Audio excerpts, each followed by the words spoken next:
Okay, this is episode 28 of Counterpoints, the post ELEAGUE Major edition.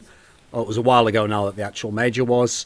Well, not really a while ago, Moses, but in our life, like even a day feels like 100 years, you know, because of the way that casting works. So obviously me and Moses are here again, but we got a guest with us. He was actually one of the first guests on this show back before Moses became a relevant figure in Counter-Strike again. I'll leave the obvious jokes that people can make there. So before Moses became relevant, before Moses, it's DDK from FACEIT and other enterprises revolving around FACEIT largely. But you every now and then, you do see him at other events, like you saw him at ESL1 Cologne, ELEAGUE Major, IEM Taipei. ELEAGUE regular season. Who the fuck watches that, right? So Star Series or two. No one watches ELEAGUE regular season, Moses. We all know that. Yeah, so, Dan, here's the small question I have to ask you. Do you think you are the third best caster in the world? Did you see that was Reddit's end of year awards? You were number 3, third best caster. It's true. I think that's accurate. I think that's fair. No, it's not, because here's the problem, right? The first on the list was Sadikist, right? That's a pretty good shout, actually. If you were just taking out all fame and all the rest of it, Sadikist's a pretty good shout for number 1. He's very good. But the problem is, right, you're number 3, okay, fine, you know, people can have their different opinions. But number 2 was Bardolph. That's where it all falls apart, isn't it? It's the number 2 was Bardolph. Unless that was just a genius way of them implying that he is shit because he's number 2.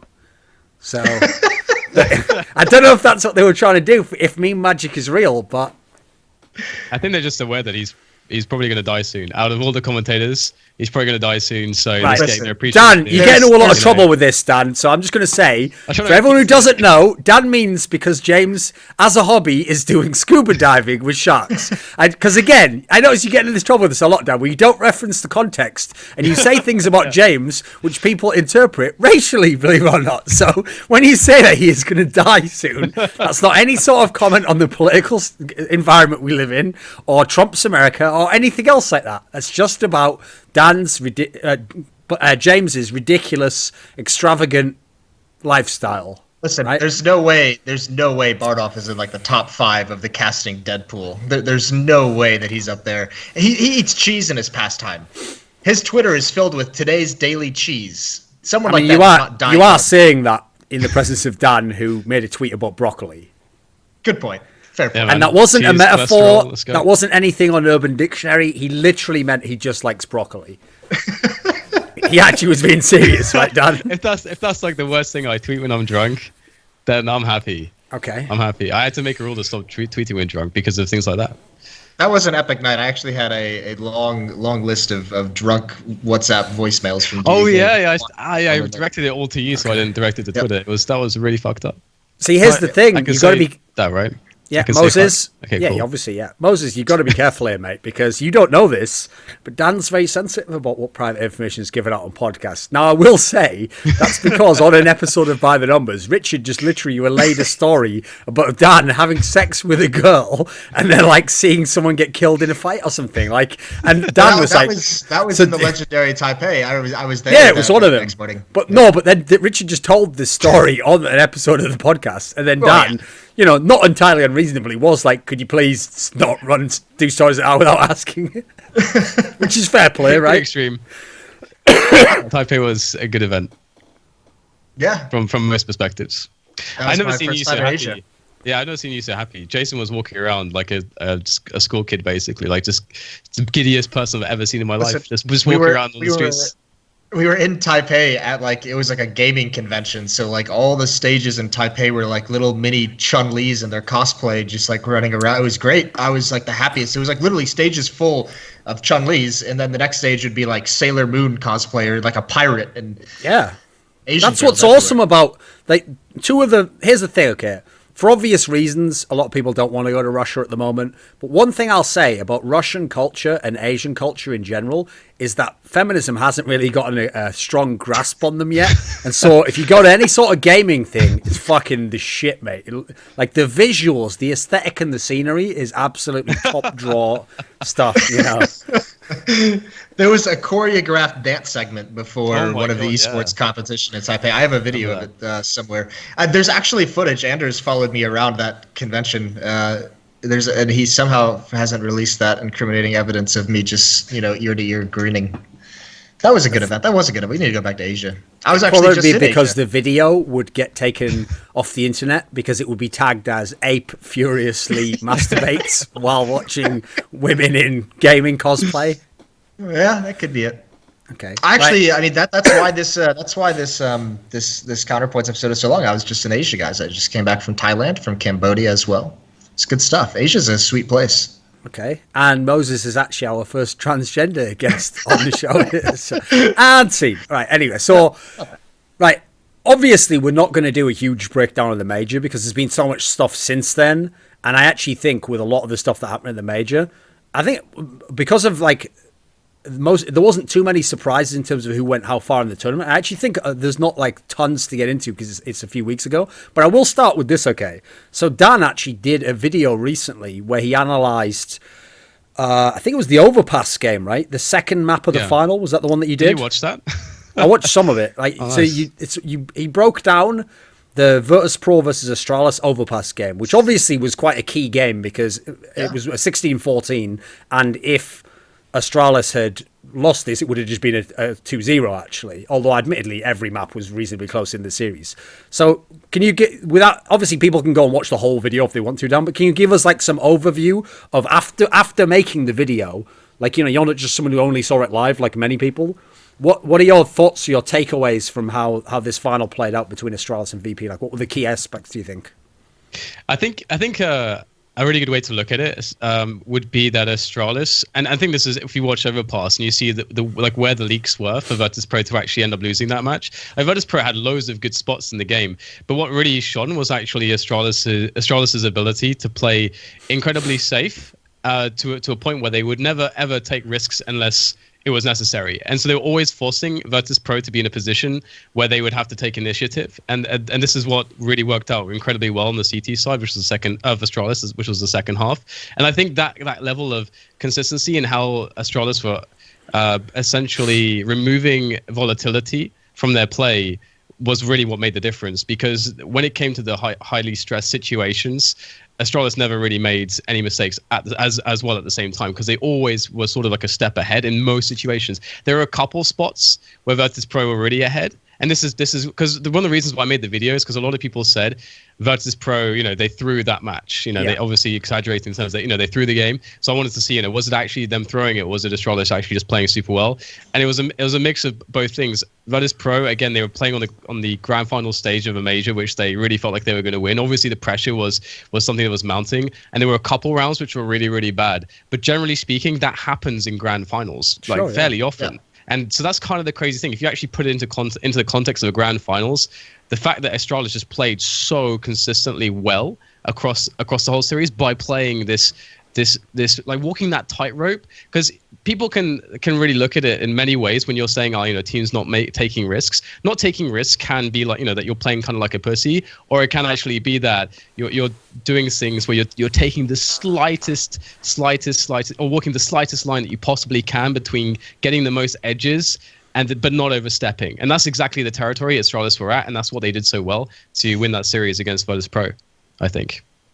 But I mean, I actually think that's like a big aspect of how that final played out. Like, if I had to write the sort of win conditions for both teams, I actually think in a weird way, the way the final played out was correct, in as much as the way Virtus.pro won a lot of rounds in that tournament, even in the semi-final against SK, was like essentially individual players just making huge plays.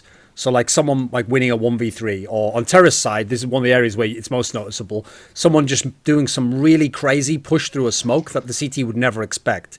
Now, when you do that and you pull it off, it looks like, wow, these guys are so ballsy, like how can they even have the confidence to do that? But what people don't take into account is that's it's going to be very hard to make that work over like a full 3 maps of a series, like sooner or later, especially against a team like Astralis, who the key for Astralis was, rather than instead of the idea of individuals making plays, what they did every time, which I felt is why they didn't choke fully, is they had a mentality of like, if things get really bad, we come back to the system. So on CT side, that just meant playing in the spots you're supposed to. On T side, that meant that really slow default style that they just ran all tournament long. And their key philosophy was, in doing that, it actually takes away the pressure of each individual to make plays, because you think to yourself, as long as I do my little role within this, if I die, okay, the guy behind me might be able to make a play. This guy on the other side of the map can make a play. And so in a way, I think when you put those two philosophies together, if the teams are both good enough in terms of skill, I think actually in theory the system style should work better. It should have a slight edge over the individual style.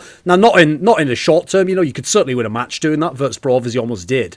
But if you played out like 10 best of 3s like that and they all went the full maps, I think in general the Astralis approach makes a lot of sense. I actually thought that Virtus.pro is the better team in this series. You could even see that slow style didn't work for them at all on train. Work for Astralis at all on train.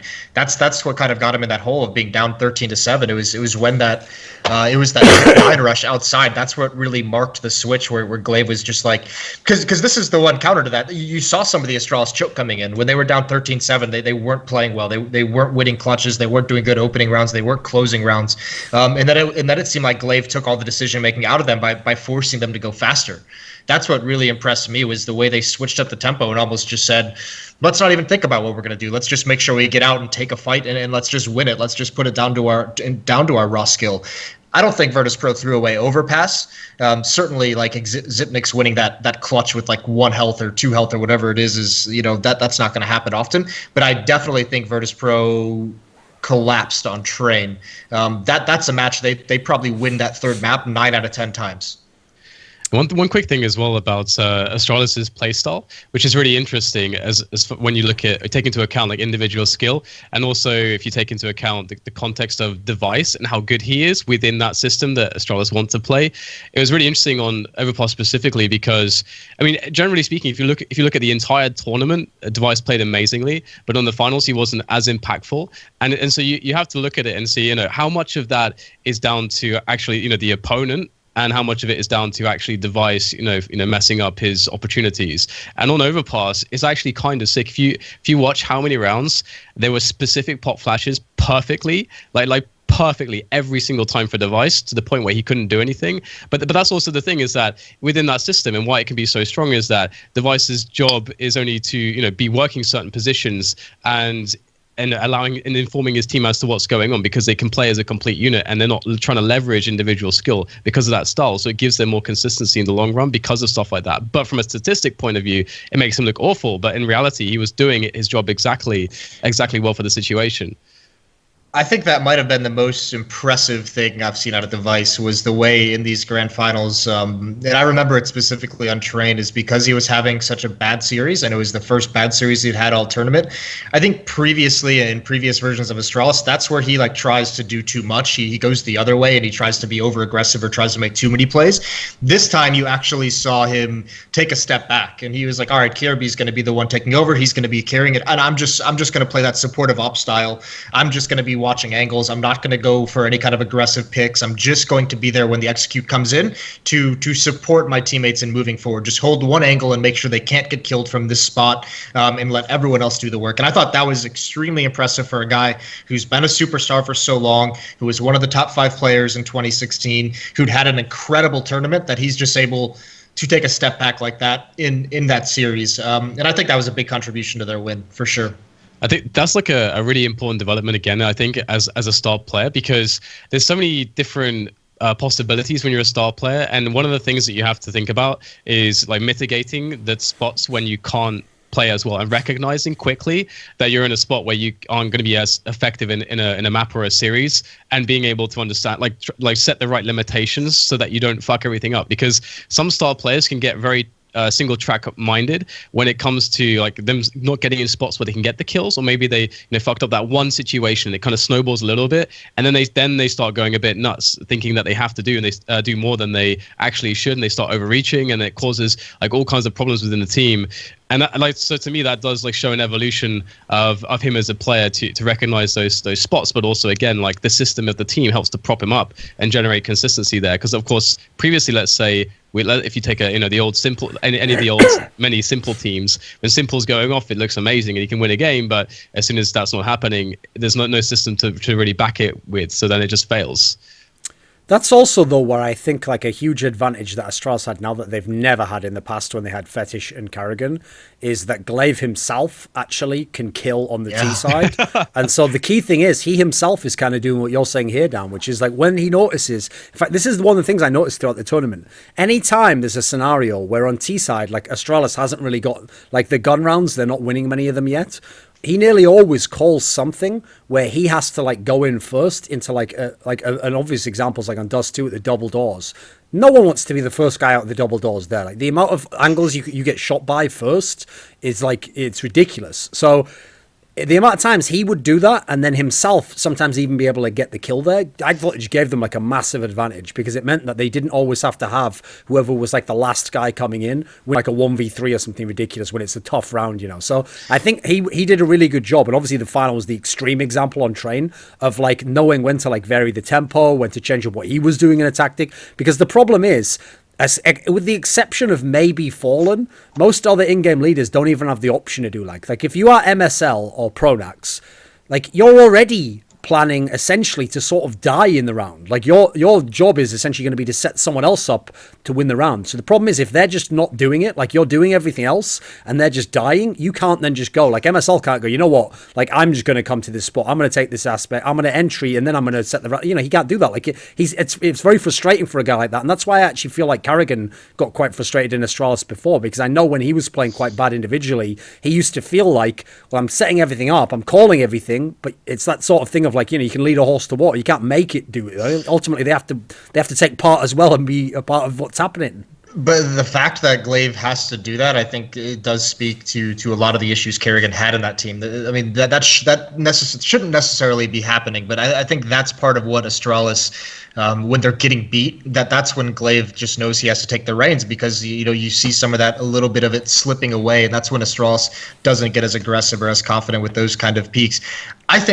Fuck, he was really good on the T sides, but fuck that. I think Glaive's biggest impact in this tournament, if you go back and watch some of these matches, whenever they were having like a bad CT side on a map, somehow Glaive would be in a position to just get like some kind of fucking double or triple kill that got him started. Like he was like the one on CT side that would be in position on that round when they're down 6-0 as CT or 7-1 or something like that, where he would just get the double kill. They win the round and they go on a streak, and he'd get them started. And I think that's an incredible impact to have as the guy who stops the opposing team's momentum and gets your team rolling in the right direction. I noticed that frequently throughout this tournament from Glaive, which was really, really impressive. I mean, that's another thing, though, where one thing that I noticed, not a lot of people notice this, because this is one of those details you have to pick up by, like, sort of listening to interviews, and then in your own mind, like, reconstructing events, like, what did someone else say in an interview, and what does that mean by process of elimination? So one aspect I actually came up with that, not a lot of people followed this storyline, was part of the reason why Kjaerbye was so effective is, I think it was on Twitter that actually dupreeh said this, was that basically dupreeh just gave a lot of his roles, like the entry fragging type stuff, to Kjaerbye, and it was like, right, you're going to do that now, and then instead I'm going to be, presumably more like later in the round type player, which is actually a very different style than dupreeh's ever played before. So actually, that's one of the reasons why you notice I'm very, very reticent to put the blame for what happened in Astralis just onto Karrigan and go, right, well, he's gone, so he must have been the problem. And part of the reason why is because when he first brought in Kjaerbye, he made the mistake of making that tweet where he said, like, I'm going to give Kjaerbye all his spots he had in Dignitas. And so it sounded almost like, the implication almost was, if it doesn't work, then either he's bad or, it's not us. Like, we're going to give him the opportunity. But actually, if you look at how Kjaerbye thrived here and the style that he used to play in Astralis, like basically in Astralis, he was the star player, he had everything he wanted. I don't think they actually ever, despite what he said initially as his aim, I don't think they actually ever managed to get that balance right in Astralis. And unfortunately, I think part of the reason why, if I had to guess, if you do the process of elimination, is because dupreeh was already still in the team, and dupreeh hadn't really gone into his full slump yet. For me, his slump was like in the summer of this year, which is after they already had Kjaerbye. So the problem is, when you join Astralis in the past, it's the same reason why no one wants to be the 5th player to join NiP. If you join NiP, you are not getting Get Right and Forest spots. They have played those spots and that style within the team for so many years. Your best option is maybe you can take something else that's available. You know, like if you're Alu, okay, you can be the AWPer. Like, but you're never going to get exactly what you want if you're even vaguely a similar type of player. So I think a mixture of dupree's level going down, which by the way means that I think he knew himself, like if this Astralis doesn't work out, I'm the next in line to get kicked. So he's been willing to sacrifice, but as a result, that's let a guy in Kjaerbye who has a lot of potential have a chance to shine. Now he's probably not going to do this again in all the other tournaments, but he had his chance to shine, and now you've got this really ridiculous balance where you've got Glaives doing an amazing job in game leading and fragging. Device is like fully unleashed, and now if you add Kjaerbye to the mix, dupreeh doesn't necessarily have to be that good a player. You know, he can just kind of chill a little bit. What a time for Kjaerbye to be tested, though. Just because, you know, I look at it almost like the Cold Zero Fur relationship, where like the 2 stars, if Cold's not there, Fur has to be there. That's how it was in the past. We see Fur on a tear at the moment, but Device was on fire this whole event, and for Kjaerbye in the grand finals against Virtus.pro, like when Device finally has a game off, because we knew that was going to happen at some point during the tournament, just because it happens in every tournament that Astralis has been in, and they've never had an answer to it. They've never had an answer, someone to fill those shoes of when Device just kind of, you know, disappears or doesn't play at that high level. What a time for Kjaerbye to have to step up and prove that he can be that player that does it, because he had an incredible final series. So I think that relationship there, if that's going to be some kind of Cold/Fur thing where one of them goes off and the other one, you know, it's usually going to be Device, but as soon as he has a Cold game, Kjaerbye's ready to get in his place. That's going to be a very scary prospect for the entire scene, I think. Because that was like the missing element that I couldn't have seen when Glaive joined the team. Because if you remember, it wasn't that long before Glaive joined the team that I did that article when Dignitas won Epicenter. I did that article, which is about sort of this lineage that, you know, Device and dupreeh never quite lived up to the superstar pairing that could win majors. And so it looked like, right, we've got another chance here. We've got Magix and we've got Config. They could do it. And that's the whole point. Actually, I don't think the Device dupreeh partnership could have done that, in part because they were like at their best at different points in time, and dupreeh really was in a slump at that point. But if it's not even dupreeh who has to do it, if he can just chill out and be like the 3rd best player, 4th, but now you've got a pretty sick team. If he's your 3rd or 4th best player, you've got a lot of firepower there. What do you think, Dan? Going forwards, with all the as a projection, with all the super teams we've had form and all these great roster moves, obviously we don't know which ones will work out, but you know, in theory, some of these teams are going to work out. Like at least 1 or 2, surely you're going to become world class. With how competitive it is going forwards, do you think Astralis can still be the number 1 team? It's a really interesting one, because the thing, it's always hard to call stuff with Astralis just because of their past, right? Of the very ambiguous territory that they seem to find their troubles within, which is that territory of psychology, and you know, whether that is something that will stick with them. Because when it comes to an understanding point of view of like, let's say, the fundamentals of the game and how to play at a very, very high level, I've always felt like Astralis and that core has always been right up there. The way that they thought about the game, I'm always thinking that is the kind of thinking that you need to be a top 3 consistently, a consistent top 3 team. And how the problem is that, you know, is it going to be down to those individual performances? I actually don't know, because if you have good calling like we are seeing from Glaive in now that he's really found comfort with this lineup since he's joined, and you can see that there's more comfort within the system. And as he's talking about, generally the levels of you know, players like Kjaerbye coming up, everybody's getting more comfortable with the team. And one thing I noticed as well when watching them is that they're very good at actually mixing things up on a map, like taking each other's roles. They're very, very diverse and in the kinds of setups that they can play, and that shows that they have a very good wholesome or holistic understanding of how the team is supposed to work. And so that allows me to more confidently predict that the answer to that question is yes, they should stay as a top 1, top 2, top 3 type team for the next like 4 to 5 months. I don't know what kind of team will be able to actually defeat them if they continue to master the style that they are playing. Because I feel like they are trying to play the hardest game, which is what I talked about before. You're trying to walk that tightrope of taking as many edges as possible without giving away anything. And that's incredibly difficult to play. And it's if you overstep, then the whole system can come crumbling down, and you can just get walked over. And then if there are psychological issues there, where there's confidence issues, whatever it might be in the players, or pressure issues, then things can really start to go terribly again for them. But I think their system is better than, for example, let's say Fnatic rekindling themselves as these 5 super amazing individual players who leverage the individual skill to find success, as opposed to the system-based approach, which is highly tactical, which is what it made SK incredibly good. And SK, one of the reasons why they stayed on top and why they stayed unpredictable is because they came from the tactical system, the structured mode of play.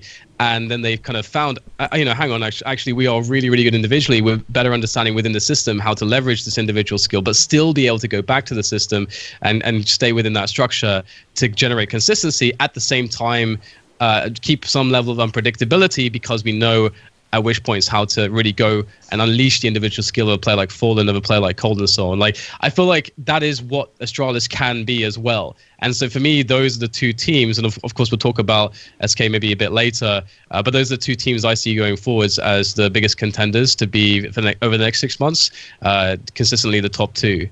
Okay. Whoa, what about Virtus.pro? Well, I think I think Astralis, obviously, I think they're going to be in like the top 4 or 5 teams. I don't think they're going to be a team that we're going to be going forward this year and predicting them to win every single event. I don't think they're necessarily going to be a consistent favorite going everywhere. I think what this tournament proved, especially knowing all these roster changes were coming, listen, if JW and Crims are going to be back to like closer to their old form, Fnatic's going to be, a team that can beat anyone. If Na'Vi continues to perform the way they did at the Major, and that's a big if, they're going to be a team that can consistently. We know Virtus.pro is going to stick around. We know Astralis is going to be there. SK has shown that they can adapt and they can adjust their lineup as well when they bring in Fox and they're able to get top 4, almost getting even deeper, by the way. So I mean, I don't think Astralis moving forward is going to be this dominant. I don't think there's going to be an era of Astralis. Let's say that, the way we said like 2016 was the year of SK. They're obviously going to be dangerous, but I don't think they're going to dominate the way we've seen other teams dominate for 4, 5, 6 month stretches. I think they can do it though. I actually will say they can. I'm not saying they will, but I think it's certainly possible. In as much as here's the thing about Astralis right now, is that almost every other team who's done all the basically every team except them and VP have done some sort of roster move. Everyone else is trying, and Na'Vi haven't as well, right? But at the moment, I don't count Na'Vi as a contender because they haven't actually done it yet. Yeah. So of all the teams that if you wanted right now, depending on what style of play you like and what player you like, say everyone else is putting their money on the new team and the new lineup and the new roster, every other team has some question mark. So for example, when Dan was saying there that with the system that Astralis has, there's a lot of teams that don't have as good a system, right? I would agree. So, for example, we're going to go into the specifics of the lineups, but just for the sake of an overview in this answer. So, the new G2 and the new Fnatic, on paper, absolutely have the skill to beat Astralis in matches and to maybe even maybe even dominate them in a map. It could happen. There's so much skill in those lineups. The problem is, both of those lineups currently, to our knowledge, do not have any sort of advanced system. They just have some amazing players who are hoping that they sort of get the right rhythm and play off each other naturally quite well. And then, if 2 or 3 of them go off in the game, you absolutely can take over. Like that last Fnatic lineup that had the Dennis, JW, Flusha. That one used to just run over you or lose, basically. It had 2 settings that it could go on. So absolutely, G2 and Fnatic could be very dangerous like that. The problem is that feels like it's so reliant on individual skill that unless someone like Olafmeister becomes the best player in the world, or Shox is the best player in the whatever, unless one of those scenarios happens, I would take my money and put it on Astralis to outplace those teams over the next 10 tournaments. It doesn't mean you win every one, but I would say they're going to make a lot more top 4s, a lot more finals. They're going to win, surely within that, going to win some events. So to me, the obvious person who can actually stop Astralis from winning is the new SK, for example. But then I still think people are way too quick to use the logic of felps is better than FNX, certainly. I think we can all acknowledge that. Therefore, because they have this great system and they used Fox and all that, somehow that'll work. That's a big if still, what happens if felps can't fit into the system, or what happens if it's the last 6 months? What if they're really good, but they just don't win? They make semis, they make finals, and they don't win. So in that scenario, I agree. In terms of system, maybe SK could be the counter because they know how to play tactically. They can also sort of come out of it in a moment. So I actually don't think there's that many teams that on paper right now you could say, I'll take this team to outplace Astralis. I'll take this team to do better in the next 6 months. I actually think, okay, here's exactly the point. Okay, everyone who thinks that VP played better than Astralis in that final, put your money down. Say that you think VP will be better in the next 6 months. Because I think Astralis will outplace VP in the next 6 months. I think VP's a team where, I mean, people say this all the time. They sort of play to what, the same VP that lost to Kingwin in a fucking best of 3 on LAN. No, that's not. But we know VP just has a tendency in general to just be so up and down. Like, yeah, that's my point, though. Yeah. So I think that VP played better than Astralis in that grand final, but I don't think that VP is going to outplay Astralis over the next 6 months, just because we know they go through massive ups and downs more so than any other top team. Because to me, the big flaw that VP has is exactly that they didn't make a roster move. Because to me, that's a team, and I've seen this happen so many times in esports and general team sports as it is, which is when you have a team where like you've stuck together a long time, so your team play and your understanding of each other is amazing. The problem is, the reason why other teams make roster moves is it's a way in the short term to really quickly counteract a player playing poorly. Now, since VP never does that, it means that they can have all the amazing team play in the world, but if like Bialy just decides for the next 3 months to be an average player, they are at his mercy. And that is what has happened to VP over the last year and a half, which is Bialy or Pasha, one of the two, just tends to take like a month off or 2 months off. And then, like, for example, at this major here, Pasha was like almost back to his best. He was playing amazing.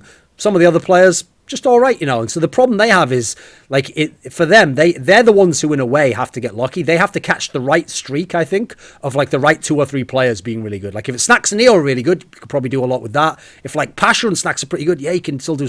It's like if they get the wrong pairing, that's when I see them just being like just a good team, So I have a question for both of you then, because I think in CS:GO, when you're talking about like stretches of time and success for a team, and if we look at the most dominant lineups, like I think the last two would be SK and then Fnatic as far as big stretches of events. But do you think the competition is tightening or closing in some way that means that a dominant streak is just top threes and not even tournament wins? Because for example, in a lot of sports, a lot of games, you're going to have a situation where it is like you used the word error, like the error of a player who is just able to somehow just be better than everybody else for such a long period of time. Is CS:GO a game where we need to use a different metric? Because generally speaking, there's so many variables, and maybe in a best of 5, if you always play best of 5s, then your consistency, will really show through. But we have a lot of best of 1s, all these kinds of things.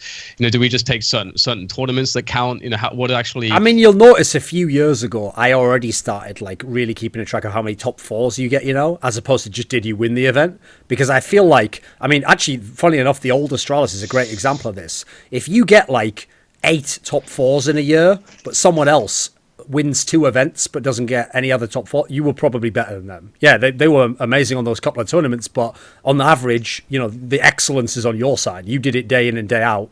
They just had a cut. Like, for example, here's a great example. Okay, so 2016, NIP won 3 events.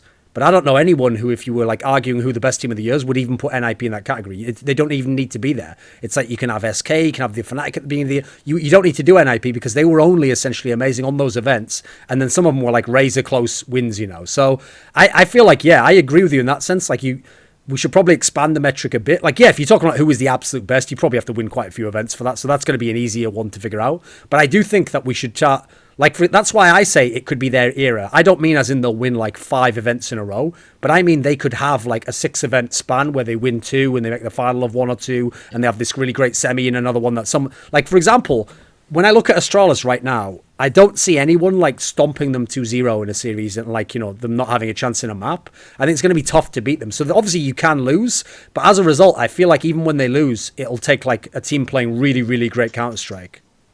I think we're at the point in CS where the competition is deep enough, especially considering I think there's probably 5 teams in the world who can win each and every event, and then even beyond that, I mean, we won't even know how these roster changes affects that. But it's so, I mean, look at the battle it was even to just get through group stage of this major at the ELEAGUE Major. I mean, there's teams that can beat anyone on a given day. Maybe not like teams that won't even have no chance of winning the event, but they can upset in that quarterfinal BO3, right? So I think getting top 4 is a massive accomplishment, especially if you start looking at people doing it consistently. So I think top 4 is like a good placing for where teams kind of stay at that really high level of play. Plus, to me, like the key detail look at that I think is clouding people's mind about the next few months is that on paper, all these teams look awesome. Like almost every roster move that was done in the last few months looks like, yeah, that's a great move. You can get better. But the part that people aren't taking into account is, like, just because of like map pool and then how certain teams match up stylistically, you are always going to have a scenario where like you'll have 2 teams that are top 5 in the world, but then when they play, one of them wins like every time pretty much. I mean, it used to be Fnatic and Na'Vi. Obviously, in the past, you had Fnatic and Envious. You know, like you always have a matchup where actually VP used to beat TSM most of the time. You usually have a matchup where one of them, for whatever reason, whichever one of those it is, either they have like a map pool advantage or stylistically they counter the other one. It's not like they do just take turns, like I win one, you win one. No, actually, you'll have those certain matchups where one team always wins, and that's what will form the hierarchy, you know. So it more becomes, in fact, that's a key factor. If you want to look as we go forwards and see these events unfold, don't just look who's winning and who's doing well. Look which team seems like the counter to the team in question. Okay, so which team seems like they could beat Astralis on a regular basis? Now the question becomes, can that team get to the point in the tournament where they then can do that? If they can't, like for example, let's say it turns out SK is the counter to Astralis, but SK keeps going on the other side of the bracket and losing to the new Fnatic. Because remember, they never beat that old Fnatic that had, famously they never met them again once SK became the dominant team. But you know, they never beat them. They actually seemed like they still maybe would have had a hurdle there. So that's one of those scenarios where that has a massive impact on the outcome. Yet it seems counterintuitive because on paper, it's not that the team who's beating your counter necessarily has to be better than you, but they can allow you to win by sort of taking care of them in that sense. Here's a fun thing. What did you guys make? Do you put any truth or stock into that tweet by Kjaerbye right after the major, where he said, we won, but like we didn't even peak, like we didn't even hit our top level? I think I think he just, here's the thing. Okay, obviously I can only speculate, but if I had to guess, I think what he just meant by that was, if you think about how bad, for example, Astralis started on Train on the CT side, like just getting utterly wiped every round, and then you add in on Overpass, like, listen, they're a team that can get double-digit CT rounds. They were struggling there. I think he just meant like we played uncharacteristically bad. I don't think it was like disrespectful. I know like the no, I just mean as in like. Yeah. Like people, like I think for someone like Taz, for example, he's naively thinking that Kjaerbye's like, well, we played like shit. It's like, no, what he means is like we didn't play our best. Now that's actually no implication of Virtus.pro. Yeah, I kind of read that as perhaps he's saying like they had certain game plans and a lot of stuff they wanted to do or wanted to try, but how the match actually was playing out, they never really necessarily got to do a lot of that, and in some cases they were having to be a bit more reactive instead of being able to actually assert perhaps their game like more strictly on Virtus.pro, which maybe most of the time they feel like they could. So that could be one interpretation as well. Like, put it this way, Moses, when he said the part about not peaking yet, like the extreme way to take that, right, would be like, oh my God, this isn't even their final form. Like, I'll just go ahead and say no. Like, we have absolutely seen Dragon everything. Ball Z level shit. Yeah, we have absolutely already seen everything from Astralis. Like, that's the good part. That's why I actually had a lot of confidence in them, even during the tournament. Like, here's what people don't realize, right? If you notice the way I do my predictions, if a map comes up that actually I didn't expect, or a team's pretty bad matching up, I actually will just switch my prediction for the next map. You know, I don't mind doing that if I really think it'll happen. So everyone who thinks that like, oh, I was just going to ride the Astralis train to the end no matter what, no. If they'd have had a match against a Na'Vi or a Fnatic and just crept through and looked quite bad, I would have switched my pick and picked VP. But actually the key thing is, like, if you watch when their T-side was working, if you're a fan of like that, the proper tactical style, like the old school Very games, well, I mean, the TSM, even when they had it in 2015, any of these teams that run proper tactics on T-side, their T-side is like porn in that sense. Like, the best example for me was in the semi-final against Fnatic on Cash. Right, Cash is not a map that they were playing very much. It was right at the bottom of their map pool, and they actually only ended up getting 6 T rounds on it, right, when they were in regulation. But go and watch that T half, and even the rounds they don't get, they do fantastic executions, and they on a map they're not, in theory, it's not even in their top 4 like maps played. They know exactly where to look, and then who does this flash and who turns this way. Like the routine that they have is amazing. So as a result, like, listen, individual players, yeah, their performance can vary, but if they can keep applying that style, it's going to be real hard for teams to beat that, in my opinion. So for me, I actually think we have seen like everything from Astralis now. Now it's just about, can they maintain it? I'll tell you one area where we have to keep our eye on Astralis. If this becomes a trend, I think they're actually going to be in for a worrying future. There were a few maps throughout this tournament where they start very, very slow. You're not going to get away with that for a long time at the professional level. If you're starting maps out from behind, down 5-6 rounds, you can't rely on being able to come back in those halves. I think that's something that we have to be very careful with Astralis. If that trend continues, if they're going to be a team that like starts slow in some of these maps, they didn't do it all the time, but when it happened, I mean, you're not going to come back against Virtus.pro from 7-13 on a Tech 9 rush on Train all the time. You know, you're not going to be able to win a 1-on-3 and overpass and come back and win the last 3 or 4 rounds of that game to take it, to seal it right at the end. So I do think that they have still a little bit of a tendency. I mean, it's great to see them make adjustments and fix what's not working. That's very, very impressive. But you're just not going to come back against some of these teams very, very consistently. So that'll be interesting to see if that continues to be a trend. That's actually like a very interesting, and also very dangerous decision to make as a team when it comes to strategy, because like the whole problem like being slow to start, because obviously like usually that's like that by definition happens if you, let's say, lose the pistol round and so on and so forth, and you can get into the spot where some teams, especially if you feel like you're the better team, especially if you want to play a consistent style, you're thinking of playing the long game with that. You're not going to try to take any risky moves necessarily. You want to get like all the nades out on the buy. You want to have the AWP maybe, or maybe you don't want the AWP, but you just want to have some extra buffer for the next round in case you lose that one. Just really trying to play for that long game. But at the same time, let's say if you're on the CT side and your buys are more expensive, then you generally have kind of less money, so you have less chances, and sometimes that can just fuck up. And for some teams, I actually think SK were very good at doing this, because SK are a team that they are very good at like walking that line. That dangerous line of sometimes maybe investing too much to the point where it's a bit too risky, but it does allow them to keep the pressure on a lot, and it allows their individuals to actually do stuff in way more ways than a safer team. Let's say as far as a safe team goes, the best picture of this is last year NIP. Threats NIP in Malmo, when they just implemented that new system where they were super consistent and safe, and that's how they actually managed to win matches. But they're one extreme there as to to create the example, the template. But SK were a team that were able to actually prevent the slow starts by just keeping the aggression on, but not doing it to a point where they weren't comfortable. They could actually bounce back from that economically, where they wouldn't actually be in a situation where they're completely money fucking themselves. Where some teams they just don't understand how to do that at all, and it's like such a hard line to walk, because let's say slow start. How do you solve that? How do you solve the slow start? How do you solve a bad start? Would you say? How do you solve an issue having bad starts? No, it's a slow start, because like let's say if you're consistently a slow starter, right? How do you solve that? Because I feel like it's almost. I feel like it's a bit of a cop-out way to describe certain teams, because it can be used very, in like a 2-minute analysis, saying, the team's problem where they were, is that they were slow to start. But how do you quantify slow starts? Is it something that can just happen, or is it because we're not playing 5 maps and it doesn't get to even out, or is it just a very? That's what I'm saying. At the moment, it's not like necessarily a trend. That's why it's like keep your eye on it, because it was just a trend in this one event where they not even every single match. So I mean, if it's something that goes on in the future, then you can start looking and say this is what needs to change. I mean, it can be the bad buying habits at the beginning. It could be maybe if you're going to have an issue starting slow, maybe don't buy in the second round. Maybe just go into the first gun round, especially as CT, and just have everything you need and make sure that you have that good start in the first gun round. It can be tactical things. Maybe it's something like being overly aggressive, maybe trying to be a little bit too individual in the early stages when you don't have the money to back it up. Maybe it's you're not using an AWPer properly. It can be a variety of things. But at the moment, I don't think it's a problem for Astralis. But if it keeps up in tournaments going forward, and it becomes a problem, then obviously that's where you kind of look at their beginnings and try and fix it. But at the moment, I don't think it's a big deal.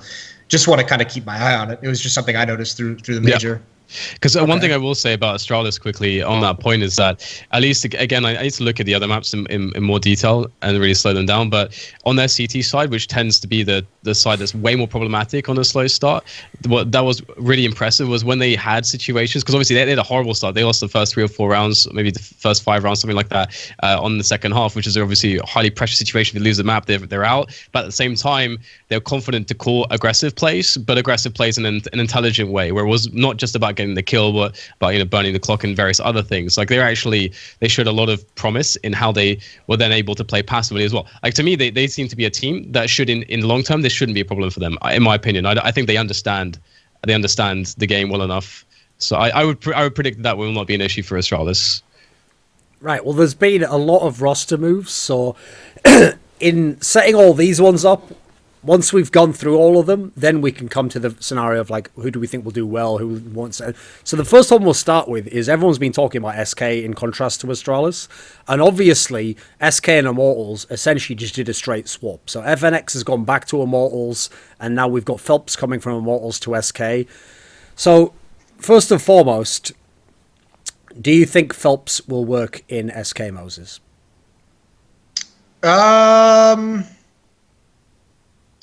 Yeah, I think at least eventually. I think it might be a slow start. I think we'll see some hiccups. The interesting thing is, it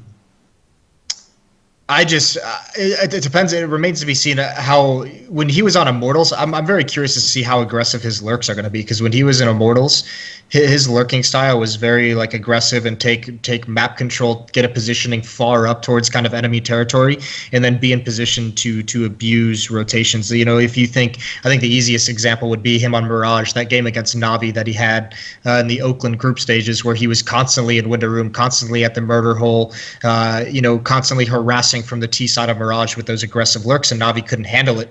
I'm interested to see how much of that SK lets him actually do, because I don't think he's going to be, on Immortals, he was kind of one of the big names in terms of the playmaker. I don't think he's going to have as much focus in their tactics as frequently as he did in Immortals. So I will say the big thing is that SK as a team, I think they're going to test him a lot, because I know from talking to Zeus and from talking to Fallen at DreamHack Austin last year, he was kind of their player, where he was just like, this is the next big Brazilian star. That's someone that they were looking at even before they picked up Coldzera, I believe it was. And they just said, his mentality wasn't there. He didn't have the right, outlook on the game. He was a little bit too quick to anger, a little bit too quick to be disruptive personality and disruptive emotionally during matches. So they wanted to let him develop a little bit more, but they have a lot of faith in his skills. So it will be interesting to see how they utilize him. But I think he's going to be effective in that team, especially considering the tools they have around him. I mean, with Cold Fur, Fallen, I mean, there's going to be plenty of opportunities for felps to find a way to fit with those teammates. What do you think, Dan?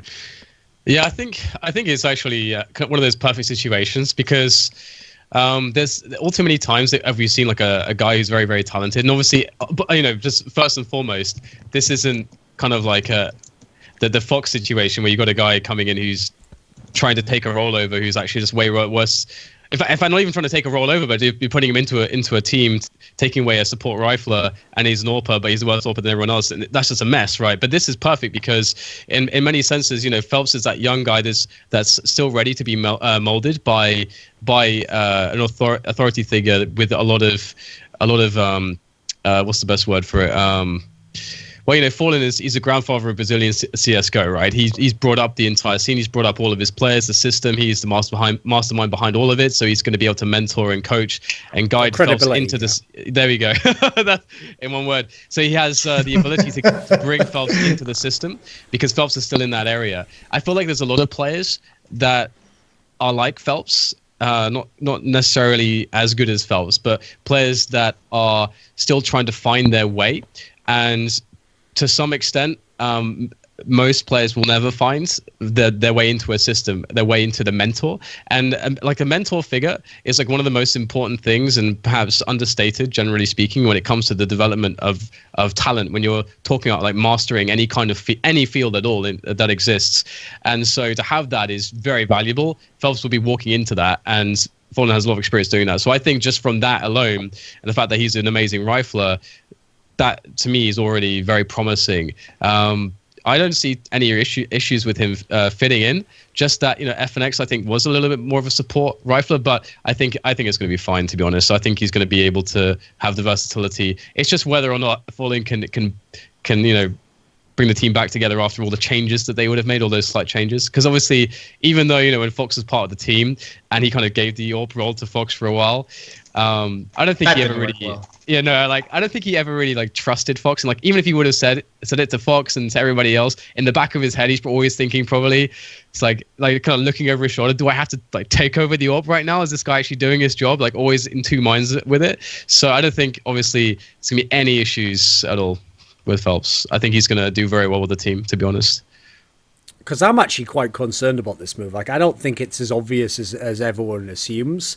Because the big problem I have is, I'm all in on felps being a really good player. I actually think he's someone who, I picked him last year. I think he's one of the players who has the most potential in all of CSGO, because I think he still hasn't been part of a very good team. I don't think he had the supporting cast yet to be a true superstar. I think he was always stuck in that scenario where they've brought a few players in and out of that team, and he's had times where he was very good, but then there's not a lot. I never thought there was that much firepower on Immortals.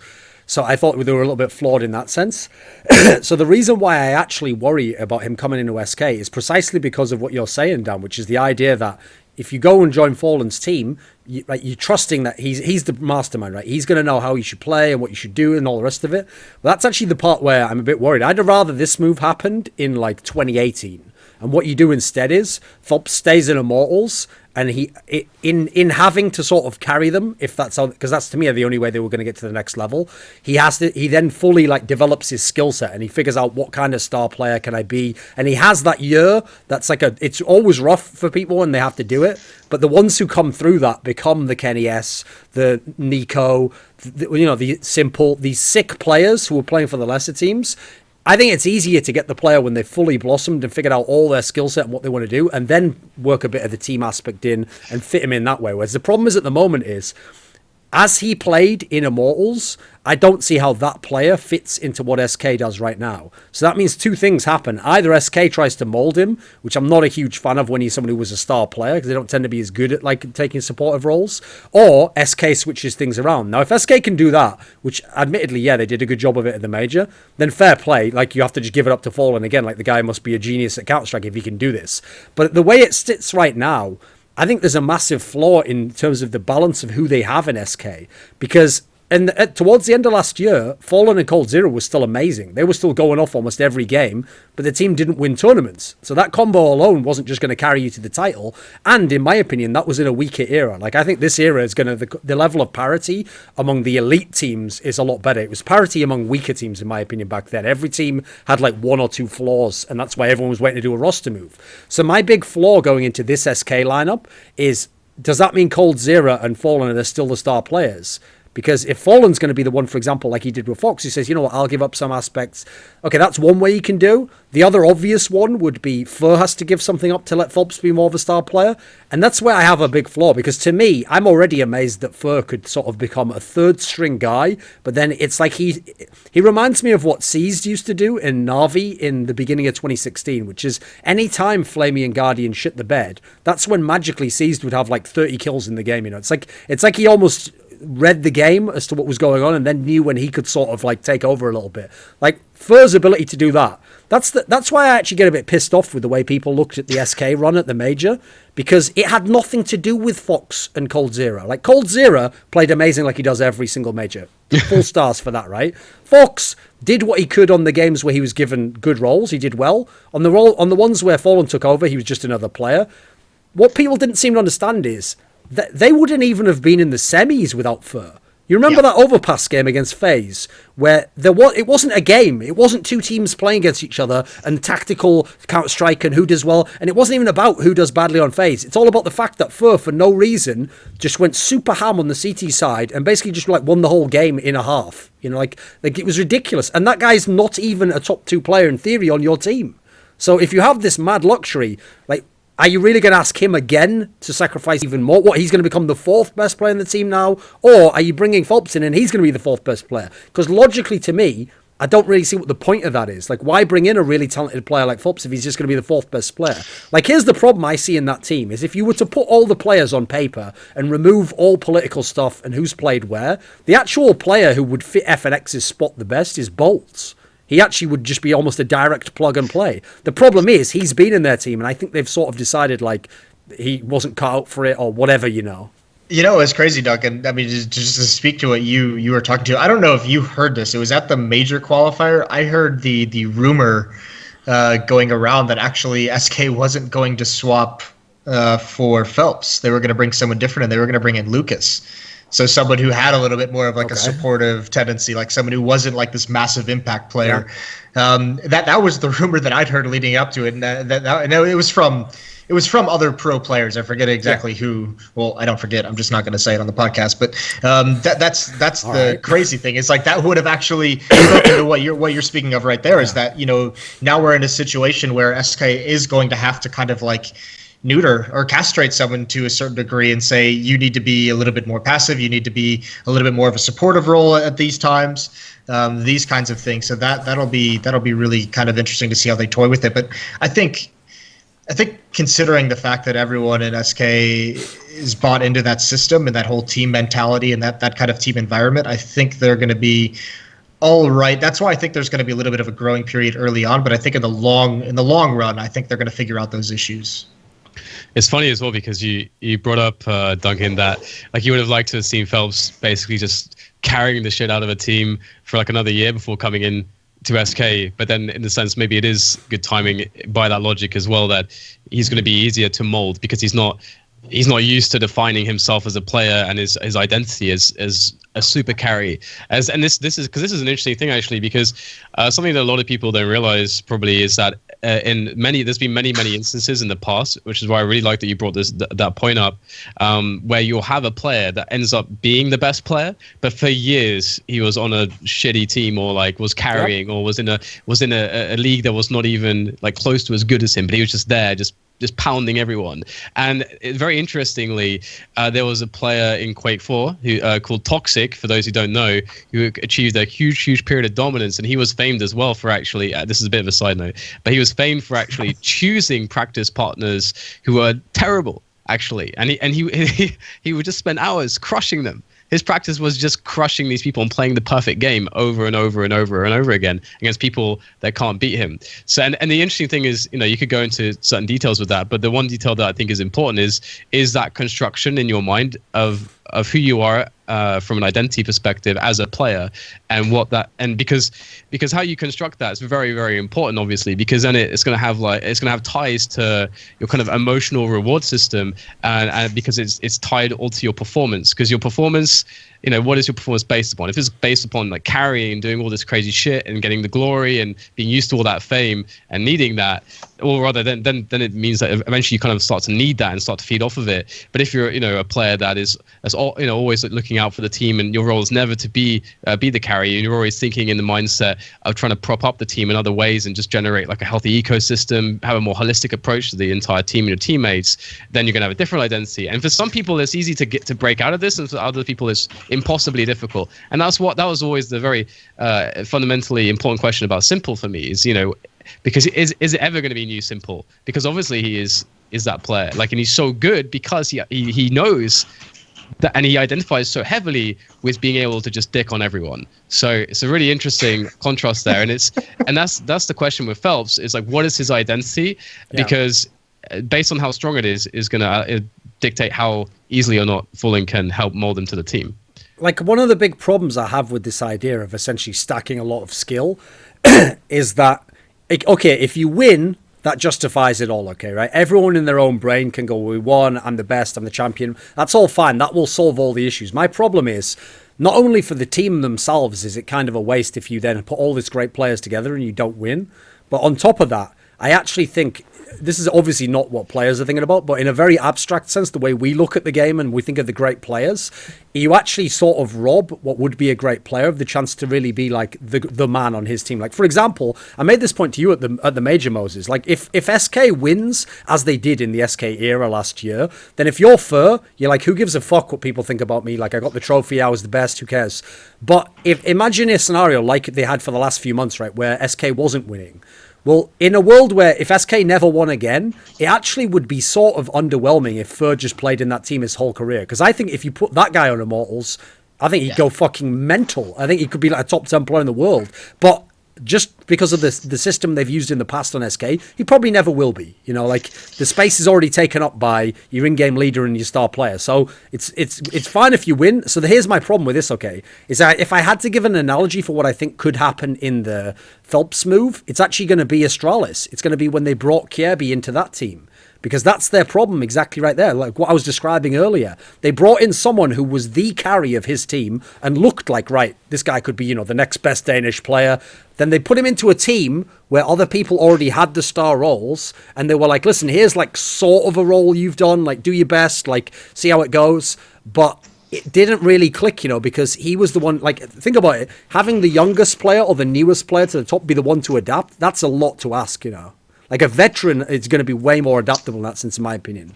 Yeah, but I think this is the strength of you know, Brazilian Counter-Strike and even SK is the fact that they have the players who can drop the ego. Fur never seems to give a fuck. Fur's never said anything about, you know, going from being the star of that team to being relegated to second star after Cold came in. Like, he's never said a word about that. All of his posts, you know, are things like, you know, you don't need to tweet about us. You don't need to just respect us. You know, that kind of shit. We don't give a fuck about your support. Well, I don't think he said that word for word, but probably in Portuguese, to be fair. And then they have Taco, who's like the role player who like takes pride in being effective as like a supportive, as like a little bit more of a role player, as the entry, as the guy who's paired up with Cold to make Cold look like the star. You know, they have the people who are willing to give up and give ground in those roles. And if there's any team that's going to be situated to adjust to this, I think it's SK, just based off of that mentality. And also, you have to like, Fallen's the best in-game leader in the world last year. I mean, we have to give him credit and say, I mean, look at the roster changes they made. Obviously, you know, when they did make the change to bring in Taco and coldzera, or I mean, when they had coldzera, Taco and FNX, that's Fallen saying these are the kind of players I want on this team. Now, again, I think we have to give confidence and have to give him a little bit of credit that he knows what he's doing, considering we all believe him to be the best in-game leader. Sure, but I mean, here's the interesting thing. And it's not that people are overreacting to the SK move, because actually I haven't seen many people who are like, right, SK is going to be the best team, you know, they're going to dominate. I actually haven't seen that said about it. I think it's because we've known this move is coming for like 3 months, so kind of a lot of the sexiness to the move is kind of worn off. I'm sure when it was like first rumored and like, you know, really started to come into public light, if I remember back 2 months, there might have been some of that. But I think for the most part, with some of these other roster moves, I think the excitement of this particular change has been dampened. But I actually do want to see how SK does in this era, in as much as here's the massive positive. If you're like Astralis and SK, two of the teams that have a very good chance to be the best, is if you dominate this era, like the next 6 months, mate, you could be like the best team of all time, because this era looks ridiculous on paper, you know. Like, I don't think we've ever had this many potential world number ones, as in legit world. No, not like last year where it was like you could be number one because the top 6 all could go out in like the quarterfinals of a tournament, you know. No, this is like, there's so many tough teams that if you can dominate this era, it counts more than almost any other in the past. Whereas last year, like SK, I actually thought the saddest part to SK's story was actually Team Liquid pulling off that upset thanks to Simple and winning the semi-final of Cologne. Because the perfect storyline for SK went like this. Fnatic does beat Team Liquid, you know, which is like, yeah, great job, Team Liquid. You still made it to the semis, but it is Fnatic, you know. They make the final. Then SK beats Fnatic. Then all that storyline of like, well, you never beat Fnatic in a series. That goes away. Everyone in the past, like, you know, you won that major because of the injuries, which you did. That's absolutely factually a statement that cannot be denied, but that's all out the window at that point in time. You know, now you're playing them past the injury. That would have been the real, like, the satisfying way for the SK era to sort of close, but unfortunately they got robbed of it a little bit in that sense. And so I actually feel like, in a way, they still have something to prove, in my opinion. Like put it this way, I don't know anyone at the moment. Maybe I'm wrong here, but maybe some people think. But I don't really know any expert at the moment who has SK as like their number one team of all time in CS:GO. I haven't heard that discussion. It happened when Fnatic got enough titles. People were like, right, we've got to have this discussion now. Is it NiP? Is it Fnatic? No one's done it yet for SK, right? Because they mainly won the majors, and then like a couple of other turns. That's it. So the thing is, for me, if they still like, it's not like they can just think, well, we won so much. No, they've still got a lot to prove, in my opinion, because they're trying to chase greatness. It was always really sad that Na'Vi, because that was one of the big things, was that the vacuum that was left by Guardian going out for the injury, coming back, and just being nothing like he used to be. And in fact, even in the finals that they played, where he had to double his sensitivity or whatever it was, quadruple his sensitivity. So it's like, at that point, you're a star player. At the time, the best star player in the world by far is just not really in the game. It does taint it, that's for sure. But Na'Vi is still really weird for me, because I still don't know where they are on the long term. They had a pretty good run of the major, but on the long term, I have no idea how they're going to do still. Yeah, I don't. I mean, obviously, we're going to have to see them in Vegas. I liked what we saw out of them. I don't think their run at the major was that great, so to speak. I mean, obviously, they didn't go deep, but it's just it's so hard to be excited about them after we saw we've seen the bottom of the pit for Na'Vi, right? Towards the end of last year, we saw when it was just like, God bless this team. Like, what's even fucking happened to these guys? So I mean, now it just feels like they're just now starting to climb up and work their way to their escape to become a top team again. So Vegas, I think, will answer some of those questions. People got too high on Na'Vi. Here's the problem. I'll give people credit for, right? Okay, is that, or rather, I'll give them some leeway, which is because the group stage aspect, the Swiss system, was wasn't it 3 days long, or was it 3 or 4? 4.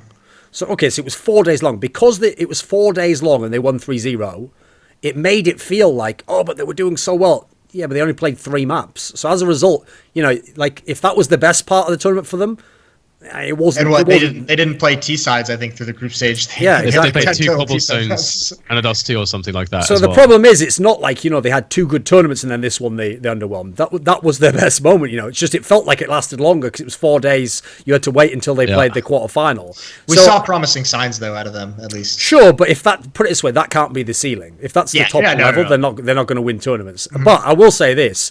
It does feel like they're not going to be at the bottom level that you were just describing. Because I have to say, that level that they were at, basically from the end of New York to December. It was from ELEAGUE onwards, right? From ELEAGUE onwards was, because they had Epicenter after New York, which they made the semis. But from ELEAGUE onwards, I don't think I've ever seen a team with a paper roster like that play as bad. It's one thing if you don't play up to the level of what you could do, but they were it's like every time they would lose, I'd almost go back and I'd look at the roster again and go this doesn't make, how could they be that bad? How could you lose to some of those teams, It's a lot. It's almost like what Dan was talking to you about, a player trying to find his identity. That was a team that needed that month to find their identity because they were just confused. Flamey wasn't a star, but he was a star. Guardian is a star, but wasn't a star. Simple was a star, but all their stars were just non-existent. And as a team, they just didn't seem like they had a clue of what kind of play style they wanted to try and pull off. They had all these really, really talented individual players just getting boxed in by this old school, Starix structure and way of playing the game that I think really, really hindered them. So that was a team that I think benefited from the time off, obviously, to kind of discover and kind of kindle what's going to make them good and kind of find that spark. I think they'll be okay moving forward. I'm just excited to see them in Vegas. See, if I could go back in time, though, what I would do in that major, I would change one map result, right? All I would do is I would change it. So you remember the Dust 2 game that SK won in overtime against Astralis. All I would do is reverse this result. Because if you reverse the result, okay, that means that essentially SK and Astralis would probably still, SK would still win the last match. They still get out of the group. But instead, it would be SK against Na'Vi in the first round. And instead, Astralis would play VP in the semis or something. The problem with this is, because Astralis won the tournament and were the best team there, in my opinion, that's why I didn't really get to fully see what Na'Vi's all about. Because, they played the best team. If they'd have played SK, or they'd have played VP, or they'd have played Fnatic, that's a game I feel like you'd get to see everything from them. Can't have everything, Duncan. We had a pretty good tournament as it was. There were some good games in there. Let's not go around switching up the fucking bracket. No, but the point is to get a sense of what was possible, because I feel like the fact that they won the 3-0 meant that, I mean, we only saw 6 maps of play from them in the entire tournament. So it's like, it's tough to tell a lot from 6 maps. Yeah, no, absolutely. Especially considering what 3 of them were against Astralis, who I think that was just too big of an opponent for that team too early on in their kind of road to recovery. But I think Navi's going to be fine going forward, obviously. The problem for Na'Vi is that I still don't think they've figured out the in-game leader aspect entirely. Like, I think actually...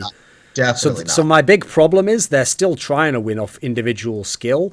And here's the problem. All these fucking roster moves bang more individual skill onto every other top team. So I think that actually neutralizes that to a degree.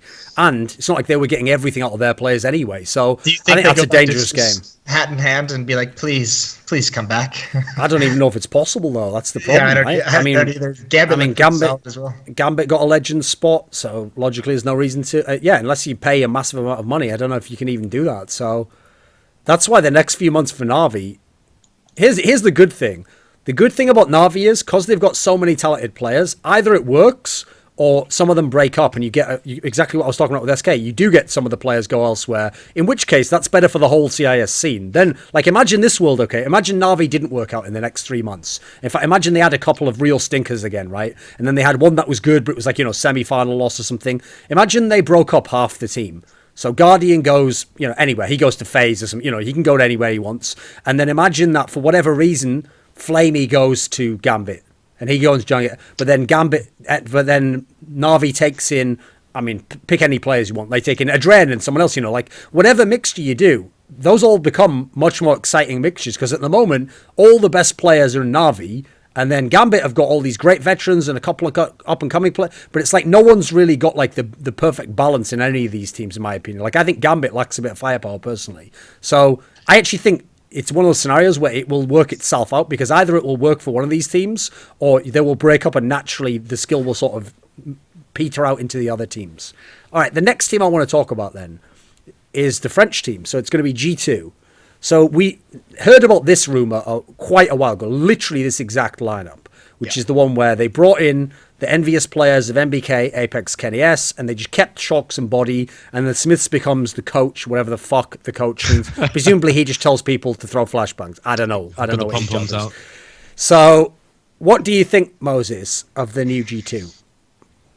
I don't know. I don't really, it's sexy on paper, but outside of that, obviously the big thing that everyone's going to latch onto is Shocks and Kenny S finally playing together. I don't know if this is necessarily going to be.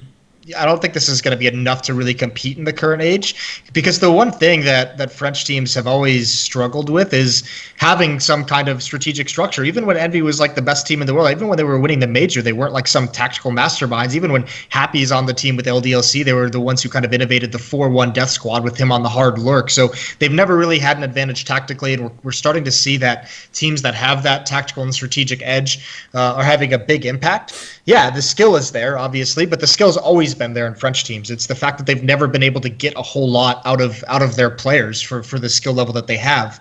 I'm still going to go back to this. I think French teams were at their best when NBK was playing in more of a carry role, and whether he's sacrificing too much or whether he's whether he just doesn't have it, whatever it might be, I think he needs to have more of an impact if this G2 team's going to do good. I don't see Envy doing much outside of, some exciting games with Scream dominating G2 online. I don't think Envy's going to be that great. I just don't really see how this is any kind of massive improvement outside of what it looks like on paper, to be honest with you. Dan, I feel like it's quite funny to me, because the old Envy, the way I looked at them was obviously is like they had a huge period of just general hopelessness, where any result or any victory, like it seemed like almost all the players became to some extent apathetic and kind of gave up, and they just wanted so badly to be good again. They're working really hard, and they tried to go to this strategic tactical game style that you're talking about that French teams typically don't have, and they just couldn't quite seem to make it work. They couldn't quite seem to find comfort there. It always seemed to be like trying to fit the triangle into the circle piece or something like that, and they just never quite happened for them. Obviously, because they had so much. 13. Obviously, because they had so much skill. They could win maps, and they had a tournament win here actually somewhere along the line, but they can never make it work. I always had respect for G2 because G2, the original G2, they're like, we don't give a fuck about that. We're just gonna get shocks and scream. Have this super basic way they're playing the game, which frankly it has a cap on it. Basically, you can only do so well. Everybody has to be hitting that crazy level individually for it to actually work. For you actually to be able to win tournaments with it, and it's a highly inconsistent style. But fuck it, we're gonna do that because that's what we want to do. And they never had that like. They didn't have a lot of choice, to be fair, Dan. Like, they didn't have a lot of pieces they were working with, They never had a crisis of identity, though, so at least they committed to it, because that's what Envious had. Envious, they struggled. G2, I think, had a bit more success when they were having some success. Either way, this new lineup is like... Rephrase that sentence right now. Yeah, dude. Rephrase that sentence, Dan. I think we found the title. Envious had a bit more success when they were having success, right? Explain what you meant by that. No, G2. Use your words, Dan. G2. Yeah. Oh, well, back when they had how many tournaments did they win? They won. Right. I'm trying to unpack what you meant. Do you mean that G2 as a team had more success when Scream and Shocks had more success? Is that what you would say? Exactly. Yeah. Right. Yeah. Okay. Keep going then. Yeah. So, to me, the new G2 is just a glorified version of the old G2. It is still going to be capped in the same way. They're still going to be limited by going for the pure skill approach. Like you have to be. I think it's been already mentioned previously in this podcast. Right now, to succeed on the top level, you have to be able to step it up to the level of the Astraluses and the SKs of the world, to that system that has a lot of strategy and tactics. You have to have that diversity. Otherwise, you can't have consistency in this incredibly competitive environment. And if you don't have consistency, and there's 3 or 4 or 5 teams that in the top 8 that can have like a 50-50, like a coin flip win rate against you, then you're not going to be going deep in tournaments. And I think that's where the new G2 could possibly be, unless they have that magical period like the old G2 did, where Scream and Shocks were just godlike for a series of tournaments, and then you can get deep. But otherwise, I don't see them doing too much in the next few months, unless they change things completely. Dan, as someone who has watched all of CSGO, right, it is quite famous that I wouldn't even say a bias, because I actually do like some of the teams that were very skill-based, but my predilection, like the thing I prefer to watch is teams that have a great system or are very tactical. One of those two, right?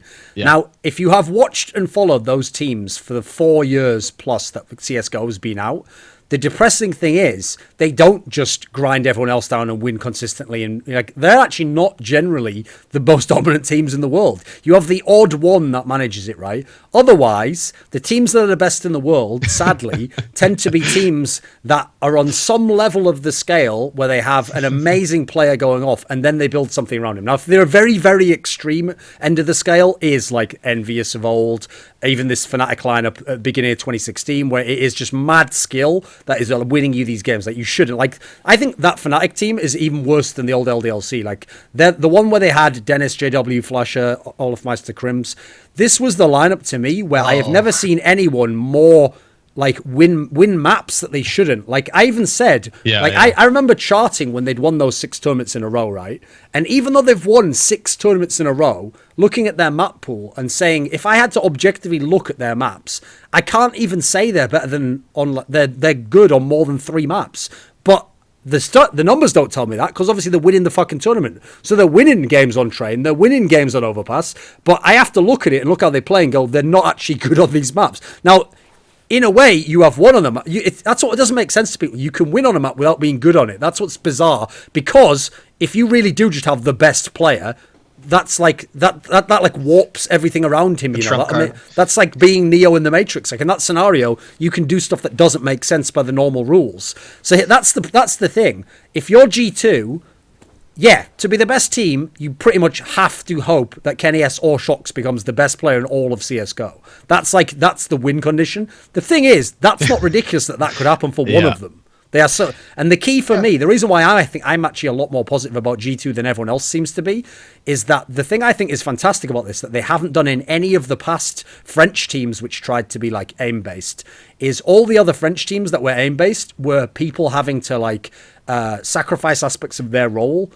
And some of them be an entry fragger who isn't entry fragger, like Shocks was in old LDLC, or for example, like NBK become a support player when in theory he could be like one of the best players on the team, or have Smiths as your AWP. You know, there was all these different ways that you had to compromise, right? This is the first example where I've seen where, like, I don't know whose actual decision it was to make this lineup, presumably Shox and NBK, but this lineup actually is like a fantastic mix of roles, of like natural roles. Like almost everyone in this team to me logically makes sense. Like even Body, because the thing about Body that was interesting in that team was he had that problem that the felps and the Kjaerbyes of the world have when they go into the team that has the star players, which is you are never getting that role, mate, unless you can literally sort of beat out Olafmeister or Shox or device for his role. You're not getting the star role. So in that scenario, that's a very tough position to be in as the new guy. You're in a sort of no man's land, and you have to, like, the most extreme example is your job is just don't die. But in an ideal world, you want to, you're an off role, but you want to have some contribution. So that's all Body was doing in the last G2. Now, any other problems weren't really his fault. Like, I'd say mainly it was RPK going down in level that made them not able to win anymore, because at that point it was like 2v5 against the enemy. But in this lineup, in theory, he doesn't have to do anything almost. He has to just do what he did in G2 and they will be a good team, in my opinion. The thing is, I might actually, in some senses, have to concede, concede a little bit to your point, because this is actually like very funny because he has to, Moses, so let him talk. What even is this? Dan, what are you doing to me?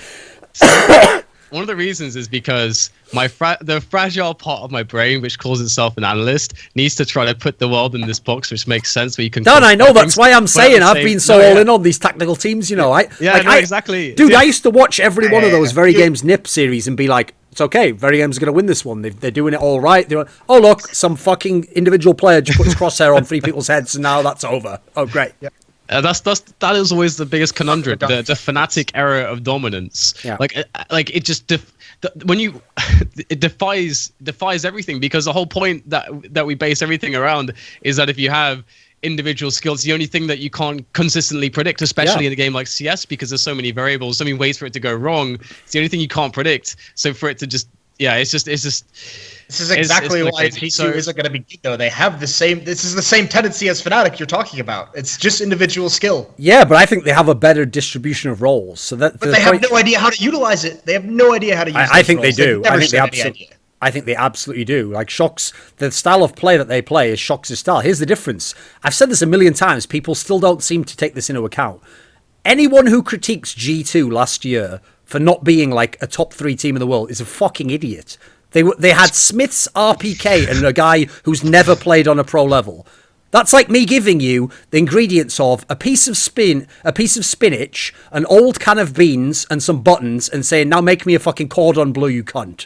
Like, how can you do it? You don't have the ingredients. So if at the end I still make you a reasonable looking bean fucking spinach risotto, that's pretty good. That's pretty fucking good. That's all I had to work with. The point is, I've said this a million times, G2 was Shox plus 4 people who had no business being in a team who could win an event like ECS, yet they did. They did a whole bunch. So the point now is, like, listen, this whole team is basically on Shox's shoulders in terms of, like, if it fails, he has to take a lot of the blame because he's the one defining this era of how they play. He's defining who's in the team. So if they succeed, he gets a lot of credit. But I will say this, he didn't have the tools to make the G2 as good as people wanted them to be, apparently, Here's the thing.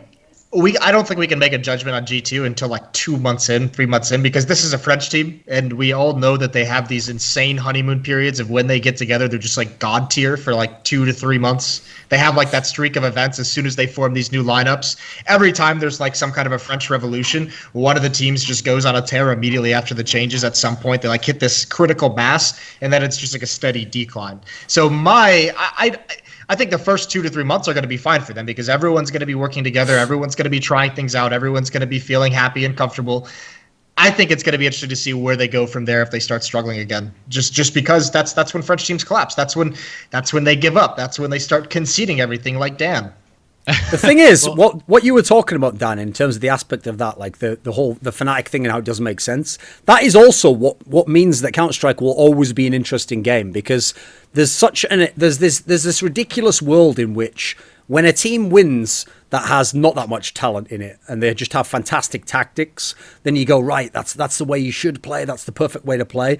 But then on the other end of the spectrum, you have the team that's just star players that wins and doesn't have that much tactics. But no one in general, except for these very, very rare examples. So, like, the two examples I'd give is that Fnatic of early 2016 is the one I give for, like, the mad skill that doesn't make any sense how they can win. And the team I would actually give is also early 2016 is that Dignitas lineup that was really underpowered. It was the one with Kjaerbye, Config, and then, like, they had fucking Tenski, Rubino and MSL, so they had like a much more supportive element to the team than they had carry elements. But they had tactically a chance in some of those games to win, and they had a little spurt where they were good. But the problem is both teams in general are too far on the opposite end of the spectrum. Everyone's trying to be some mix. Now the problem I see is that depending on who is the dominant team of the time, people just assume that's the way to play Counter-Strike. So everyone thinks whatever that mix is, you've got to do. So people forget it now, but when Envious and Fnatic were dominating, everyone was like, no, tactics don't work, like that's just some old like existence is stuck in his ways, that'll never be the best again. But then when teams go towards that and it's working and SK has a great system and Na'Vi is amazing with Starix calling, now you've got to have tactics, you'll never get badged on fragging. There will always be a spectrum. It's just whether the spectrum fits your team. That's the key. The key for me is, does it fit your personnel, you know? Like when you critique G2 as a final point, okay, when you critique G2 of last year, like I say, you know, what else could they have done? You know, they couldn't have played a really tactical style with that lineup. Like they did that, they literally gave themselves the only shot they had to win, which is they had to go for like the mad sucker punch of having their star players just do everything they wanted to do, basically. That switch to people saying, I mean, I don't disagree, but I think there's also that switch into where people thought that the strategic style was like the way you should play. Also coincided with the extra 10 seconds being added onto the round timer, so you had a lot more time to play with in each and every round. So I mean that's one of the reasons that lended itself to why teams like Na'Vi were so good, because obviously they were running the clock down to 5 seconds to begin with, you know, before 10 seconds before executing. So all of a sudden they have another 10 seconds, and it's just more time for nades to get used in that tactical style. You have a little bit more ability to actually execute things without being disrupted, I guess is the best way to put it. So is the new G2 going to be that dominating individual skill team? Will they be the new old Fnatic, or will the new old Fnatic be the old Fnatic? Because kill yourself. Kill yourself. What's happening at this point? That is like the shittest limerick I've ever heard, like fucking tongue twister I've ever heard. But Moses, will the new Fnatic be the old new Fnatic, or will the new Fnatic be the new old Fnatic that you knew were old? They had success. So that's the interesting thing about redundant comments with DDK, a new series starting with episode 1. So okay, answer the question then, Moses. Here's the basic question he's asking, right? Like, admittedly, we're going to go into the Fnatic move later on, so it'll bleed into that a bit, right? Here's the question really that he's asking: is the two teams that on paper just stack all the mad fraggers you can get are the Fnatic lineup and the G2 lineup. So basically, what Dan really wants to ask is who's going to be the better of the two. So who would you put your money on right now, Moses? Fnatic. For what reason, though? I mean, obviously, I think Fnatic. Well, obviously, they show this like desire to have this kind of a system, right? They've thrived under this already. We have at least the pedigree with these players of having this individual basis, this very free style, this very loose style that they've all succeeded in the past. I think having that history to look at and say they've already done it is a big help to thinking they'll be better. Also, I feel like.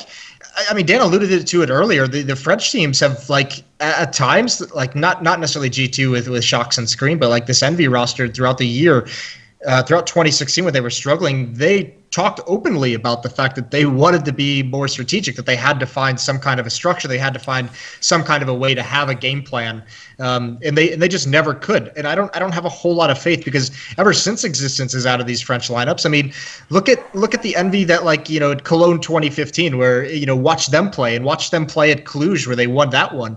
Those teams weren't tactical. That was still very, very highly aggressive Counter-Strike that didn't really have this basis in tactics. It was and I don't think the French players have ever since existence was gone, I don't think they necessarily have an idea of how to piece that together, how to utilize the roles they have. Also, when I look at G2, you talk about there's obviously very good structure in terms of set roles. You have Apex, the entry fragger, you have Kenny S, the Opper, and then you have Shocks, who's like the all-around carry. But I think it's very scary. Apex is probably one of the best entry fraggers we have in this scene. But I almost feel like he's very, I don't want to say like one-dimensional, but outside of entry fragging, I don't think he's like an exceptional player. It's just when he's going off, he looks incredible. Kenny, when he doesn't have the AWP, has much less impact. So all of a sudden, you have 2 stars of this triangle of like most teams want to have these 2 to 3 stars that you're centered around, and you have these 2 guys who, if they're not having success in their role, and by the way, the entry fragger is notoriously the most up and down role there is in Counter-Strike. All of a sudden, you have a lot of your star power, a lot of your fragging power, not having a good game, and then where do you go? Then you have Shock's body and NBK. And you have no tactics to fall back on. So I think there's a lot of very, very scary pitfalls that this G2 team could run into. But I have a question then. Is there a precedent for something like a team that's broken up and in some senses come back together or reform themselves and then had success? Because or for example, like a player like Olafmeister going out, Guardian going out because of injuries and coming back. No one was ever the same. No team was ever the same coming back after leaving that original success. I'm not going to lie to you. I think at the end of 2016, I think Fnatic was coasting. I very much think those players mentally checked out of the year and were just like, yeah, we're just going to play out these leagues, play out these tournaments. They didn't really. I think they just didn't really have the desire. I think actually, oddly enough, this break, because I know what you're getting at. I don't think there's a lot of teams who have actually done that. Made roster changes and they come back in and have success. I think the only other one I can think of recently off the top of my head is Stanislav being kicked up from Optic and coming back in 2 days later. But I think for JW and Flusha going to Godsent, I think that was actually good for them, because you could see that kind of playing in Fnatic. I mean, they even talked openly about how they wanted things to be a little bit different in the team. And, a lot of frustration with how maybe they wanted to play. Going to Godsent, I think they just didn't realize how good they had it, how good of a team that actually was. And coming back to Fnatic, I think they're all going to be tuned in. They're all going to be ready to go. You're seeing the resurgent form of Crims at the major. He was incredible. JW was looking very good. Flusha has been consistent. Dennis has been good. Olaf is starting to come back as well. You have, I think it looks like all these players are coming back together, and the big thing is they all look like they're now hungry again to a certain degree, whereas I didn't see that out of them at the end of 2016 with some of these players. It's like, yes, they're saying all the right things in public about these new players, but they never really had confidence that these new lineups were going to work in the long term. Well, here's the funny thing. This actually relates to a story to do with one of the Fnatic players, JW, which is, if you've ever watched I think it was the second Reflections I did with JW, I actually get him to tell the story of how he was literally going to go and join NIP in 2015. And he was going to join them, I think it was instead of Alu. Like, I think he actually wanted to join before Fnatic won those 2 majors. So if JW had his way, if no one had sort of stepped in front of him and said, like, I'm going to have to block this move, then he would have literally essentially forfeit the entire Fnatic golden era and his own career. Now, listen, no one knows how it could have gone. Maybe he would have won some tournaments in NIP. Maybe he would have been very happy there. That's all great, right? But the point is, players, especially in the moment, can be so extreme in terms of how they think of, like, oh, this just isn't working. Oh, I want something new. Sometimes they'll take something new over even what they know is a better option. Like they want to just roll the dice and be like, I want to just reset everything and see how it goes. And so the mad thing is, what I used to say to him during that year when he had all these opportunities to potentially lead, I used to say to him, listen, if you really want to do it right, if it's what you think is the only thing that will make you happy and you're so unhappy, like, do it. Like, you'll at some point maybe you need to do it to get it out your system so you don't ever think, what if I'd done it? But I said to him, just realize this. Since you have been in Fnatic, you have never failed to make the playoffs. You have made it into the semis of almost every tournament, and you have won, like, at that point, I think it was like, like 60%, 70% of the tournaments you have played in with, like, this lineup, okay? So I said, just realize there is an incredibly high chance, no matter how well it works out, even if you win tournaments elsewhere, what I just described now will never happen to you again in your career. Like, you will not just live in a world where a bad tournament is semi-finals. You might be in a team where your best day is making a semi-final. Now, by the way, Godsent didn't even have that, the best case scenario for some teams. I actually told him the point. I said, dude, look at Astralis. Like, they have a way better team on paper than some of the teams you're talking about making. They never made the final major at the time, they never made one. They've won, some tournaments, but not that many. Like I said, you can that whole, the grass is greener thing makes even less sense when you're already sat in a fucking incredibly green meadow that has been voted most green meadow of all time. Like, it doesn't really make a whole lot of sense. Yeah, but look, that one is even greener. Kill yourself. Like, have you ever thought maybe the distance and how the colours interact with your eyes and making you think it's greener? End of optical lesson. Jesus fucking Christ. So, okay, we're talking about Fnatic then, so let's keep going on that topic. Yeah, I was about to say.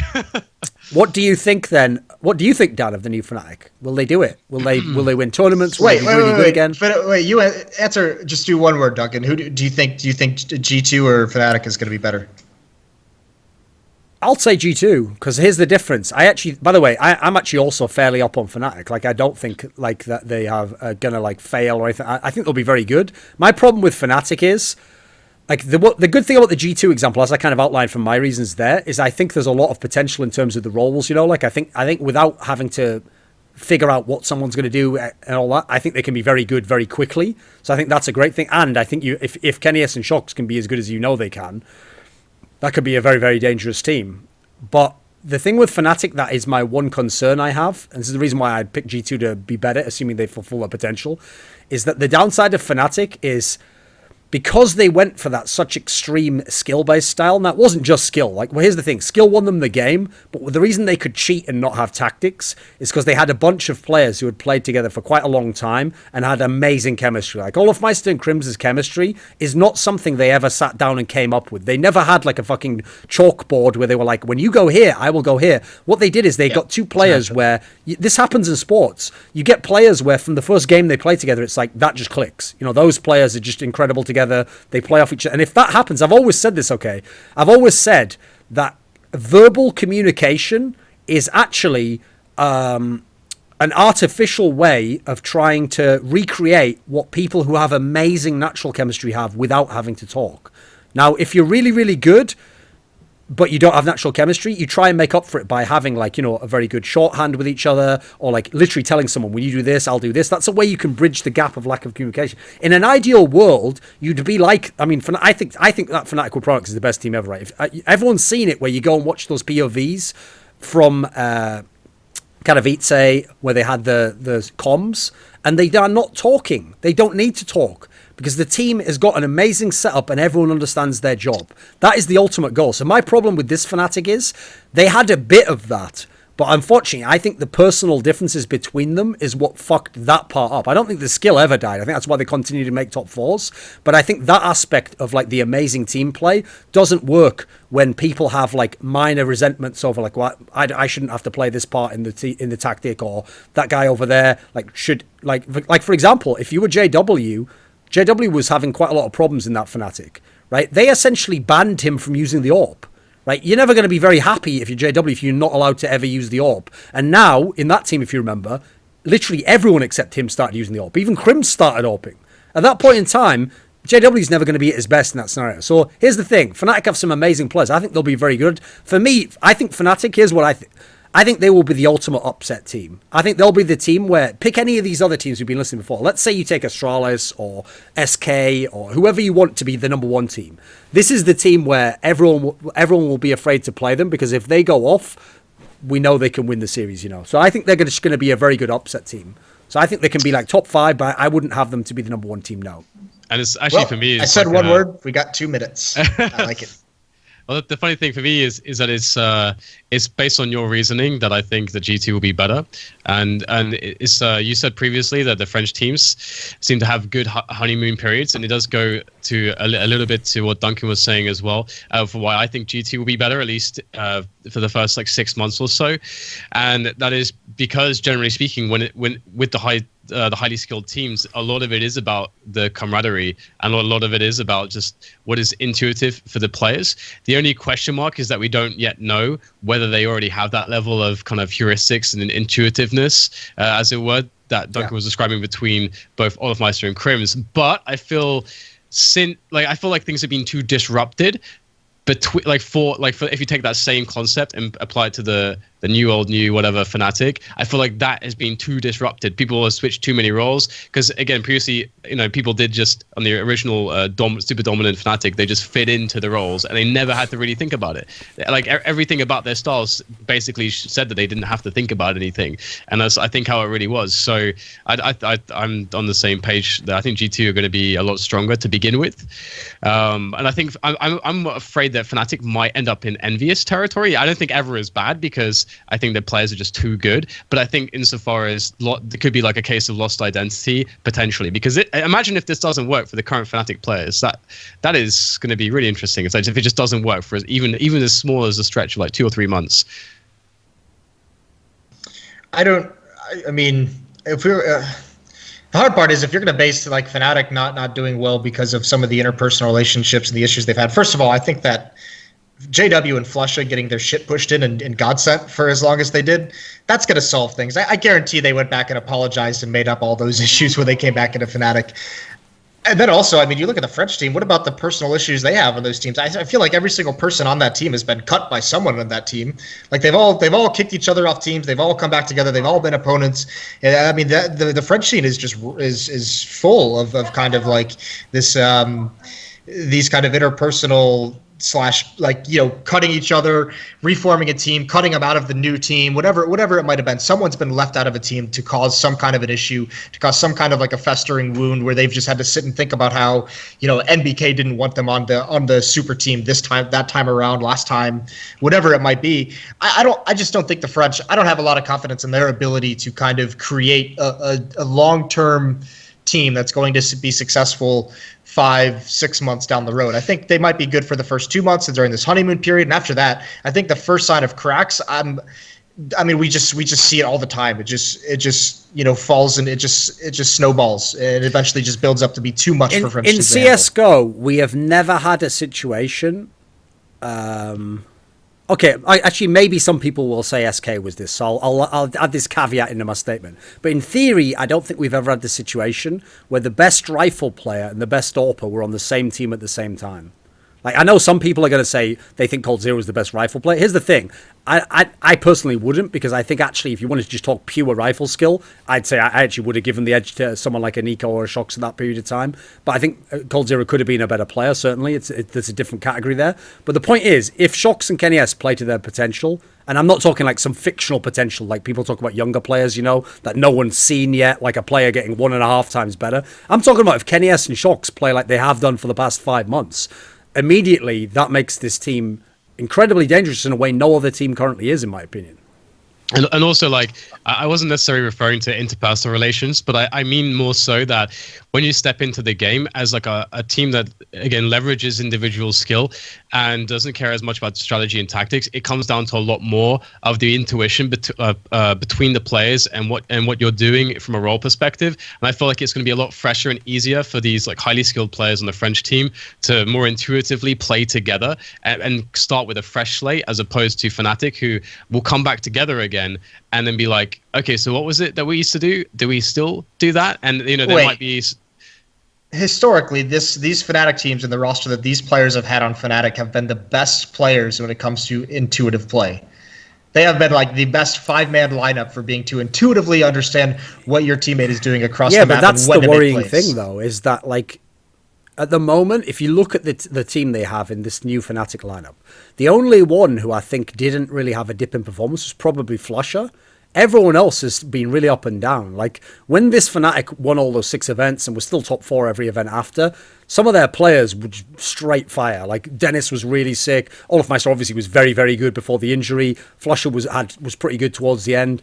Like, that's one of my problems I have with Fnatic as well. I agree at the Major they all played well, but a bunch of them have been really up and down these last few months. So, actually, I don't know if... Here's the thing. I don't know if the timings is great for them to be like, let's do a skill team again. Whereas, actually, in G2, as I kind of described there, kennyS and Shox, actually, it's... Believe it or not, this is what's crazy. It's the only time they've ever both been in a real team together, but it's also the only time that them being, like, good to very good ever matched up. Like, actually, most of the time when they had... One was slumping and one was doing well, were usually the same time. So, actually, in a weird way, it wouldn't have made as much sense in the past to do the move, you know. Like, there's a reason why they essentially replaced each other in every lineup, you know. One was up, one was down, and then the team that was in power made the change to take the one that was doing well for the other one. So I think in that sense, that's why I also give the edge over them. Okay, the only other question I have for Fnatic, because I don't think there's that much to say on Fnatic, because it is just the old lineup they've made again, is...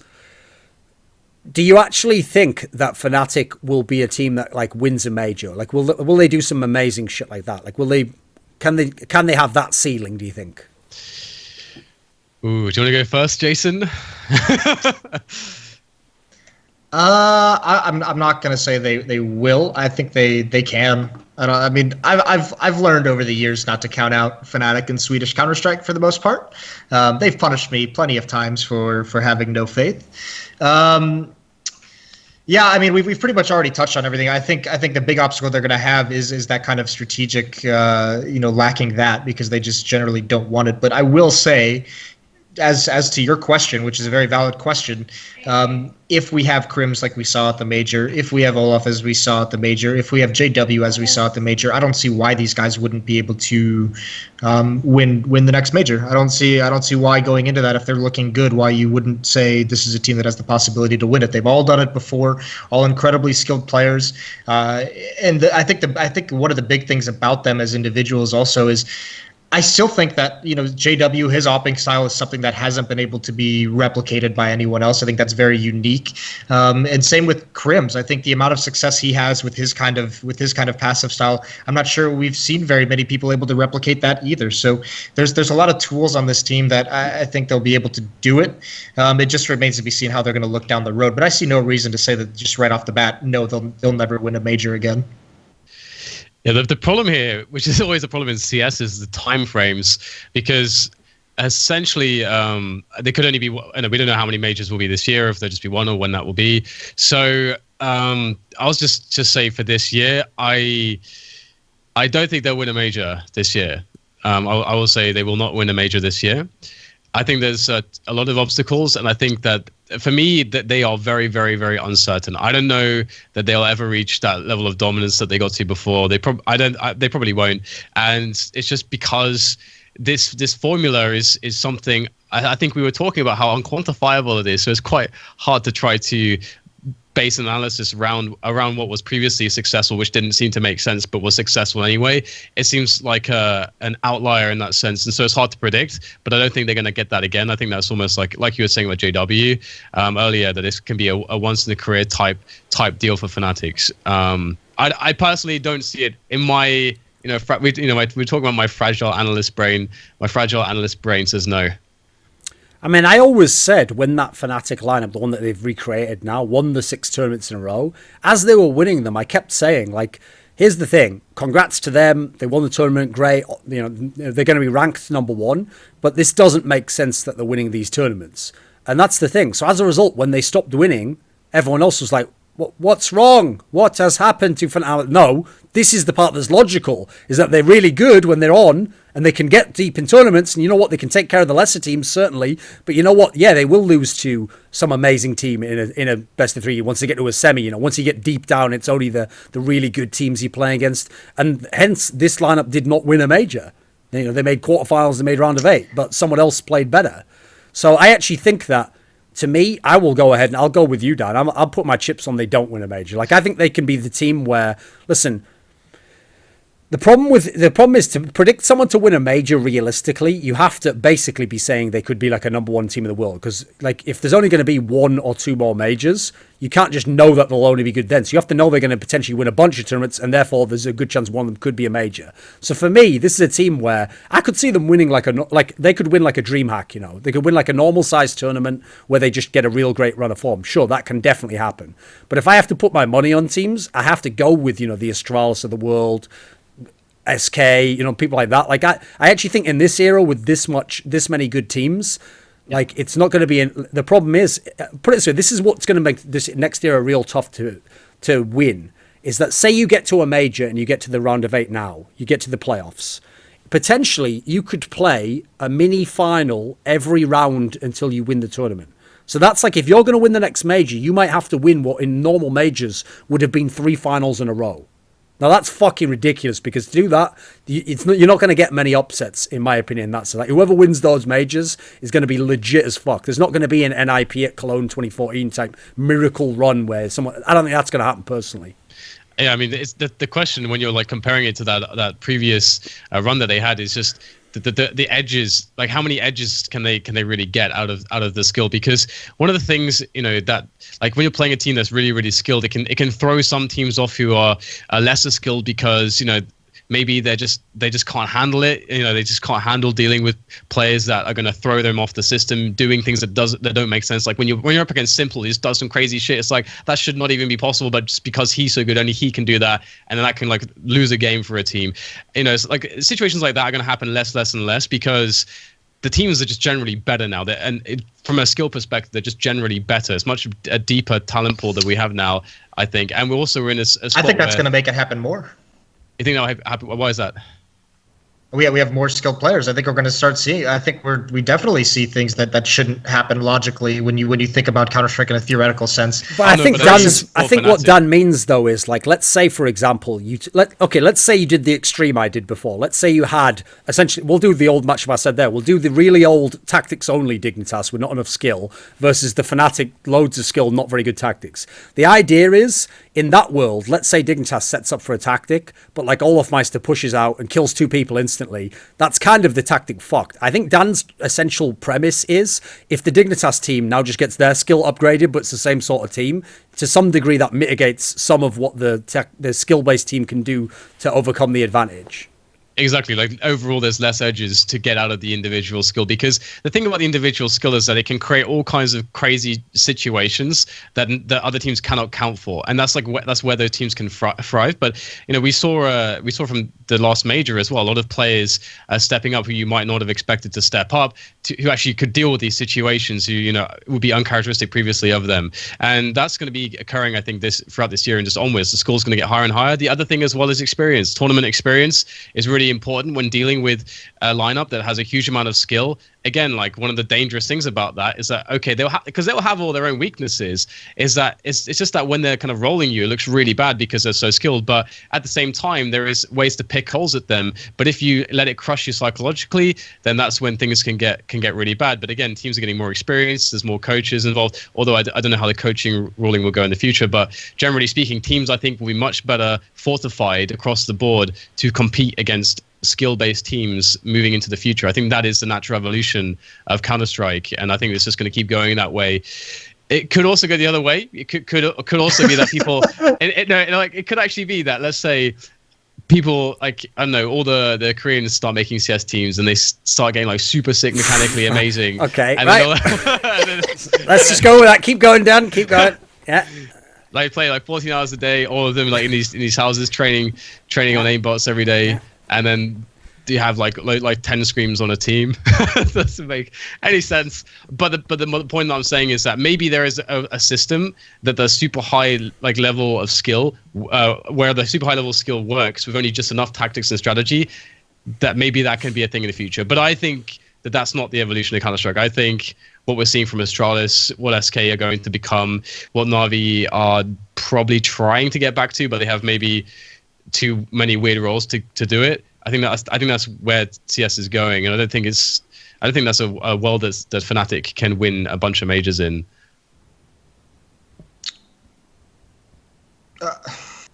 No, I mean, here's the thing. Less edges. We all, well, there's the one big thing we're forgetting with Fnatic as well. Well, maybe not forgetting, but we talk about them not having that strategic knowledge or know-how, that strategic aspect to this team.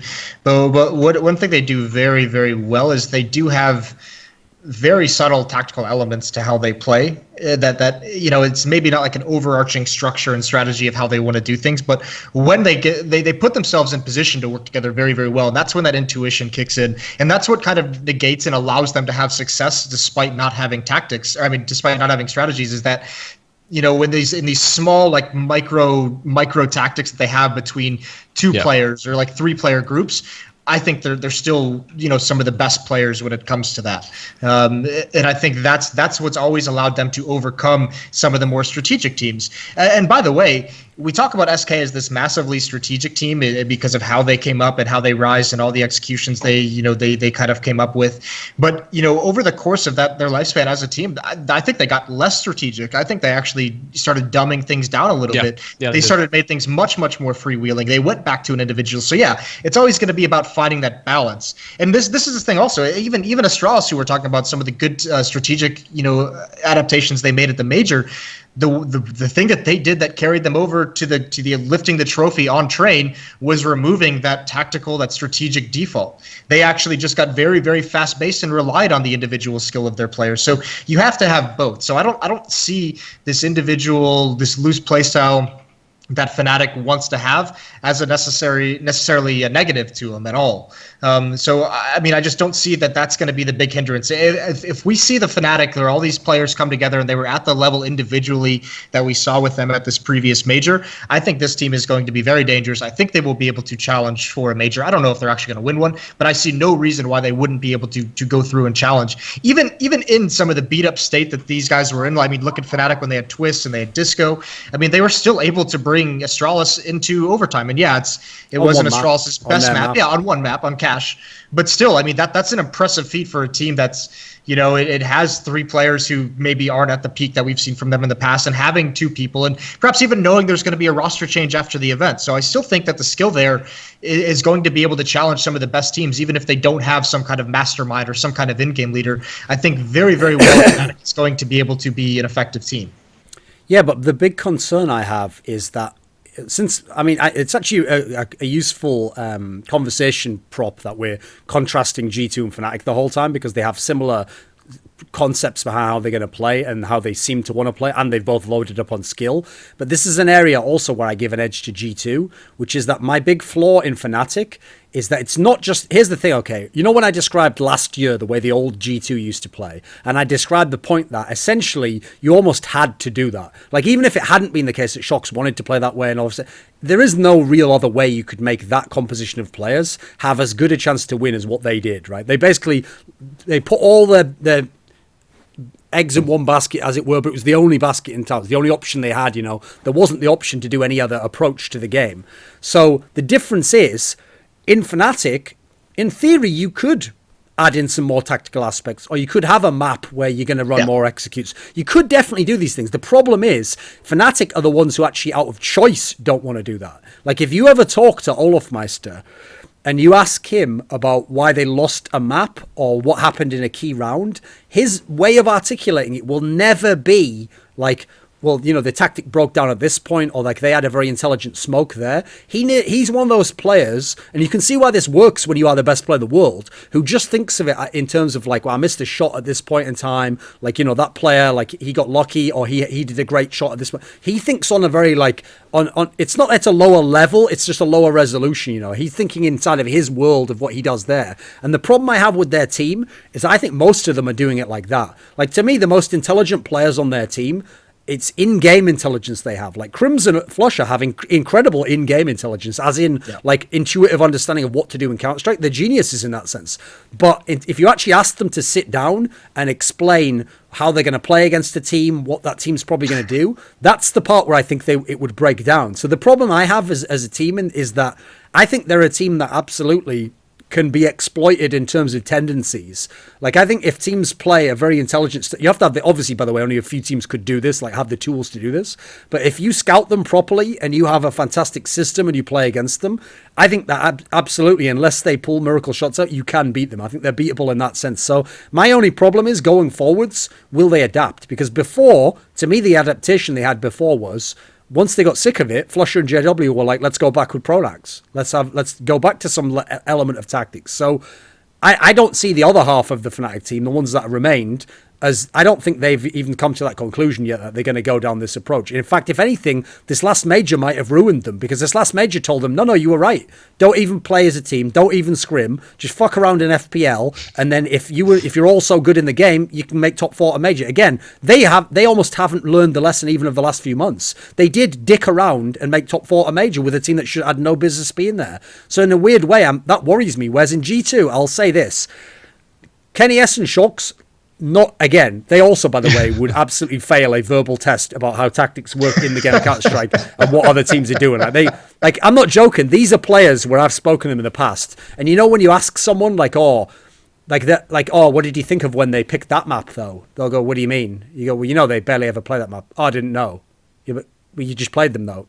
Yeah, but I mean, you know, I'm sure the in-game leader took care of that. Like, there's some players are like that, pro players, you know. So here's the one thing I will say though, is that they have NBK in G2, and that's the difference, because NBK is someone where The reason why I knew Envious was fucked last year is because all the changes they made, in part, were predicated by NBK being like, this doesn't work, we've got to switch this, right, this doesn't work, we've got to get this player as a star player, this doesn't work, I'll switch my role to this. He's constantly looking for some solution, and I don't think Envious actually had a winning solution that they could win. In fact, what's mad is their one-dimensional approach wasn't even as good as G2's. G2's was like, G2 was basically like the boxer who only has the knockout punch. If he hits you with a knockout punch, he can win the fight. But if the fight goes to the decision, he's going to lose because he's a worse boxer. He has less punches. He doesn't know how to play defensive. All these aspects. Envy were just a real mess where they had every aspect of the game on like an average level, but they weren't good at any of them in any extreme way. So even Kenny S going off couldn't win the game in the way that Shock's going off could win the game for G2.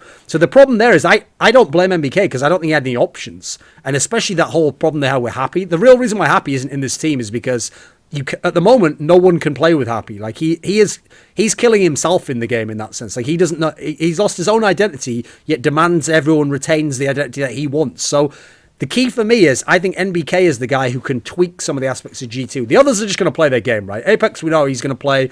Apex, Kenny S, and Shocks are obvious. They're just going to do their roles, right? But NBK and Body are the ones who can attenuate how good G2 is, in my opinion. I still don't think any of these teams are going to be tactical, by the way, the two that we're talking about now. Like, they're gonna play this basic style, right? Let's move on then. So, now we'll do the NA one now. So, Liquid and Optic, in theory, did a swap, but not really, because Hiko's not necessarily the permanent addition, and in fact, at the moment, he's just standing because who else is available? So, do it from the Liquid side first. So, Moses, Stanislaw moves over to Liquid as the in-game leader. What do you think of this move? It's obviously on paper, it's going to be very, very helpful for them to have an in-game leader finally, since seeing as how they've switched it up between like 3 different people over and over again. So they at least solve the in-game leader thing, and also one thing they do get is this is something we praise Glaive about, is an in-game leader who can also frag. We've seen how good Stanislaw can be individually, and how effective he was on Optic as well. I still think that this is going to be a benefit. I still think that the biggest benefit that Liquid's going to have is Zeus working with Stanislaw. I know they spoke highly about like some of the meetings and some of the kind of ideas they have and how they want the team to work, where they're going to meet in the middle ground in terms of loose individual play and like a strategic kind of aspect to it. I also like the work that Zeus has done with JDM initially, but Stanislaw I think that's a very good way to add firepower and just have someone who's used to having the distraction of being an in-game leader. So overall, I don't see a better. At this moment, I don't see a better pickup in the North American region they could have made to get an in-game leader. I think he was probably their best option, and I'm actually kind of surprised it happened. So thumbs up for Team Liquid on this one for sure. And Optic lost a critical piece as well. What do you think, Dan? Yeah, it's an interesting one. Stanislaw always felt like was a player who had a lot of versatility and a lot of in-game smarts that we had not necessarily seen everything from just yet. But the thing is with Liquid is that I'm never really quite sure personally what needs to happen for Liquid, because when JDM joined Liquid, we were really hoping that he would be like because he was on the way up at this point, more or less, when he joined Liquid, when that was happening, and he was showing that he could, when all the pressure was on him at the LAN events, that he could really step up and actually almost over deliver his performances, which again is like consistently almost over delivering is what then cements you as actual star if you can do that on LAN. And that obviously has happened to, I think in the same timeline that started to happen to Magic Boy as well, where he's able to deliver at LAN. And so JDM's he entered Liquid, don't want to say flat necessarily, but it wasn't anything too astounding. They picked up Pimp as well, and Pimp it can also be a bit of the everyman, just not an AWPer again, hopefully. And he kind of fit into the team, but nothing really seemed to bring the team to greater heights.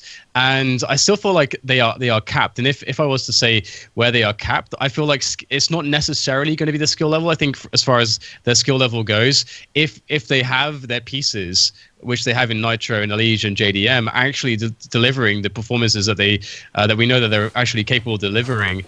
And it might take a year more for them to really find that consistency as players, personal player development goes. But they have the pieces to deliver there. Then it does come into your leadership perspective, and that was something that was always a bit really, really weird with Liquid as well. They were almost suffering from what Cloud9 have insofar as they have like this really, really basic structure. Actually, maybe like mouse sports to an extent, the old mouse sports to an extent as well, where they've got like this, like they don't really have a good in-game leader piece. So what they do is they get this template and they kind of just like play around this template and try to keep it as formulaic and as familiar as they can, but they don't really have a true guy who's actually good at shot calling on the fly, like Glaive, who's, as we were describing previously, able to understand what the team needs on the fly calling in like high pressure situations. That's something that Liquid have needed for a while, and that can also be something that actually may give the performances or lend to better performances for players like Nitro and ELEAGUE if they can find confidence within the setup, because that's like another thing. Once you have somebody joining as an in-game leader, it also depends on what kind of in-game leader are they actually. Are they going to be somebody that's like, for example, obviously Threat joined again as an extreme example when he joined NIP. Originally he was the coach, but obviously previously of Team Acer, he still like tried to fit his team into a specific system and structure. Is that and that's actually how Fallen is an in-game leader as well. He has a specific structure of an ethos of how you think about the game, and then he puts his pieces in, and then he tells them what they're doing within this whole structure. And it's like a different way of in-game leading, as opposed to, let's say, what was the problem for Sean Gez in a lot of his lineups, where it's like, I'm just having to micromanage all these players because they don't actually get this, like the way that I think about CS, and that's a really big problem. So it really depends. I don't know which type of leader Stanislaw is. I think Liquid need the type of leader, as every team I guess you could argue does, the type of leader that gives the whole structure, because I think for Nitro and ELEAGUE to like fast track them onto like highly consistent amazing performances, they need a structure they can believe in. And that's something that we've seen that Fallen can do to his teams, and what Threat did originally leading into that Malmo performance for NIP. Because that performance was largely just because NIP believed in the system. After just a lot of slumping and a lot of failure, they had something to believe in again as a lineup. And I think something similar could be very beneficial. So I think it's a good pickup. I think it's a step in the right direction. But again, I don't know, Jason, what kind of in-game leader do you think Stanislaw actually is? It's true. Well, I mean, the big thing you have to remember with Stanislaw is that he wasn't even an in-game leader until he was kicked out of Optic to make way for Tarek, and then Tarek came in and they said, no, let's bring him back for DAPS. That's when he became an in-game leader, was at that moment. So he's still going to be a very loose style, a little bit of structure, but I think he lends more of it to the individual. And I think that's why I brought up that's why I think with Liquid, Zeus is going to be important. That's why I brought him up when mentioning this, because that is what Stan said in the interview, was like, I had this talk with Zeus, and, he's more strategic. He's going to be that guy, like you're saying, who's going to be giving them more overall thought to like the strategic, the bird's eye view of the strategy, like where the game plan is actually heading to, what the point of this strategy is going to be. That's going to be, I think, more Zeus, and I think he's going to have a lot of influence on how Stanislaw looks at the game. But it is going to be Stan inside the game making the shots, obviously, and he likes that looser style. So it's going to be where along the spectrum do they meet? I think it's going to be a lot of individual to open rounds up. I would imagine they're going to give a lot of freedom to JDM early on when he has an AWP, and then I think from there it's kind of going to be feel things out. He's got a lot of tools to use, very similar tools as well to what he had on Optic. The one thing he doesn't have, which I think he's going to have to adjust to, is Nitro and ELEAGUE, they've really kind of taken their foot off the gas when it comes to taking over bomb sites and their kind of entering. It's not as aggressive as it used to be, and it's not like what he had in Optic, where as soon as the call came to take a site, everyone was hitting that bomb site to take it over. Everyone was trading very, very effectively. Liquid hasn't been doing that recently. It hasn't been that kind of swarm into a bomb site. So I think that's going to be an adjustment for him. But overall, I think we're going to see a decent blend as time goes on with Stan, between some kind of loose individual play and then the strategy coming into it as well. When Optic were, when Stanislaw came back and Optic were doing really well, when I was watching them and casting them, I actually felt like at that point when they started to do when they started to, have that streak where they're winning tournaments and so on, I actually felt like when I was watching them, they looked like a European team. And as far as all the North American teams at the time, whenever you say that, it's always the asterisk next to SK. It doesn't really, they kind of don't count in that sense, but like the classic North American scene as we know it, they were the only team that had that feeling, like Optic, at that point. Did you feel the same way, like the way they were running? They were more of a complete team when it came to like a strategy and like mixing in the strategy. I mean, they won off their T side, which is obviously a huge statement. Like it's one thing if you're just really good and you can get loads of CT rounds because you've got good players. That's cool, but the difference is Like, they actually had a reliable T side. That's why they had maps that really were, like, you knew how well they'd play on them. You knew they could do well against a very good team on Train or Overpass.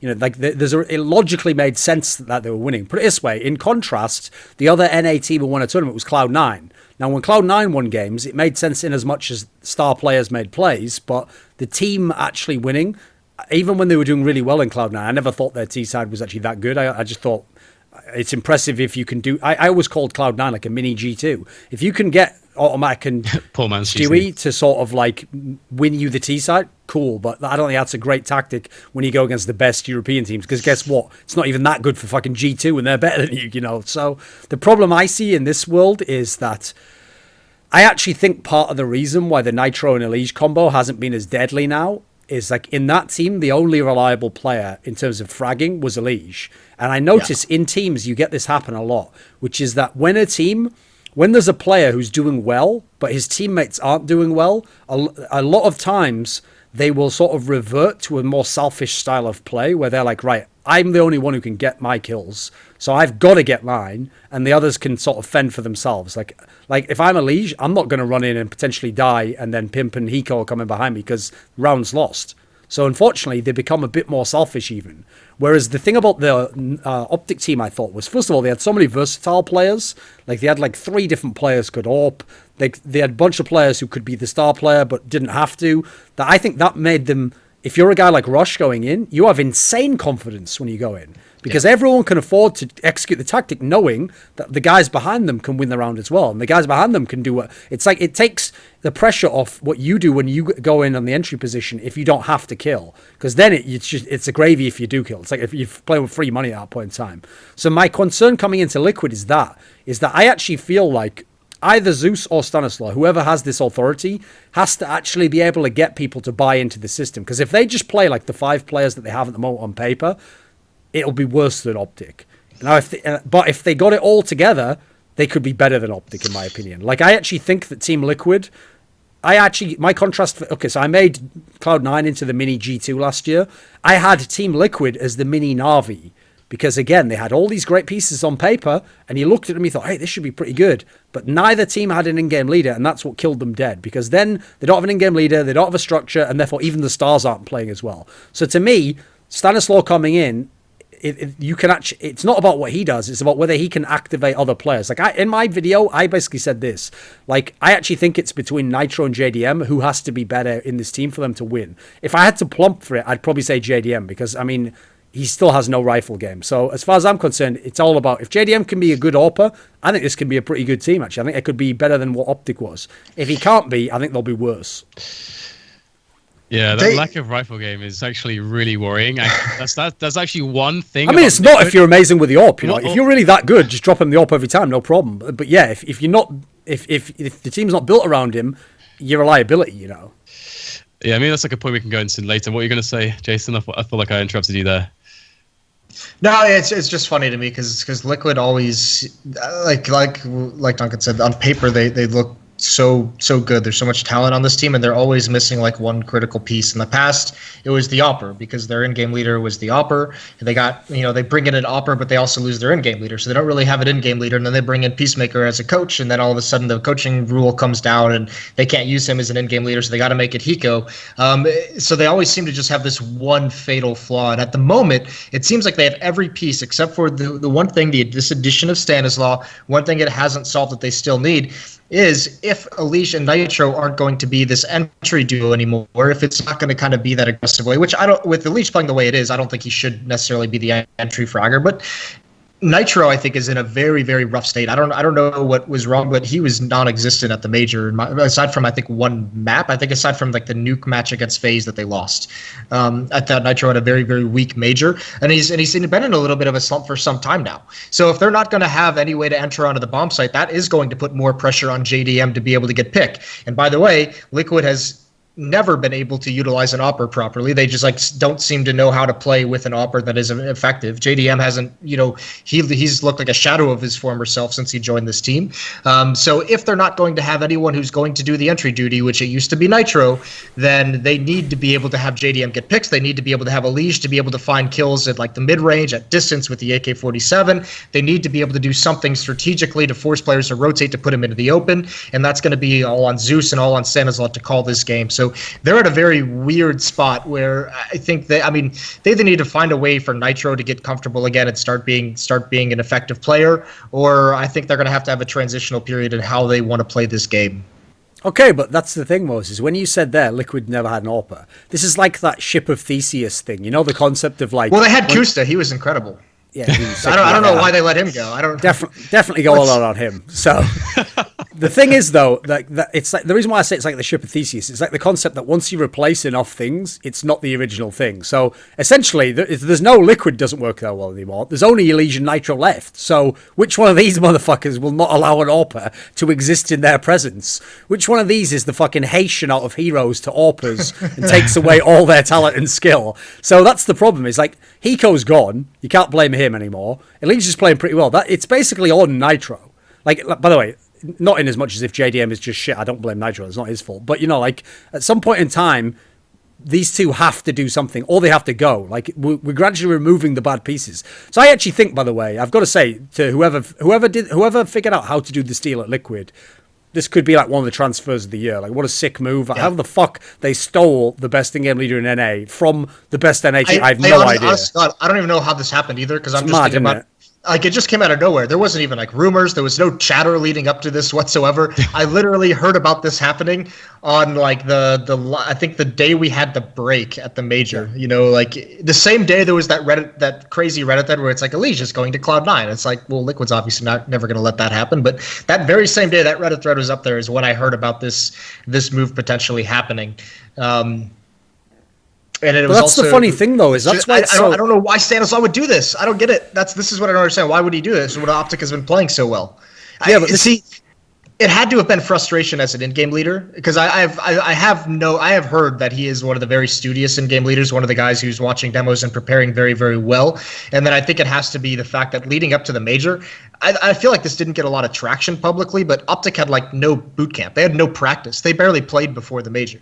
I don't know if you guys even do this, because Mixwell had a visa issue. He was stuck in like Spain and then Italy up to like, a week before the event. So they only got like 2 or 3 days of practice of that whole break from the qualifier to the major to like actually play. So, I mean, poor planning by the team, by the organization on all that. But I mean, I think there's got to be a stress level of Stan wanting more done, where he was just like, this is not an environment where to breed long-term success. This is all speculation on my part, but this move makes no sense unless there was some kind of fatal flaw in how that team was functioning. It's actually a good point. Is maybe there's like something that he knows that everyone else doesn't. Like Mixwell's actually gonna like leave the team and make some team reload or something like that. But I mean, because otherwise, yeah, it's kind of nuts, to be honest, because their ceiling was pretty sick, actually, seemingly.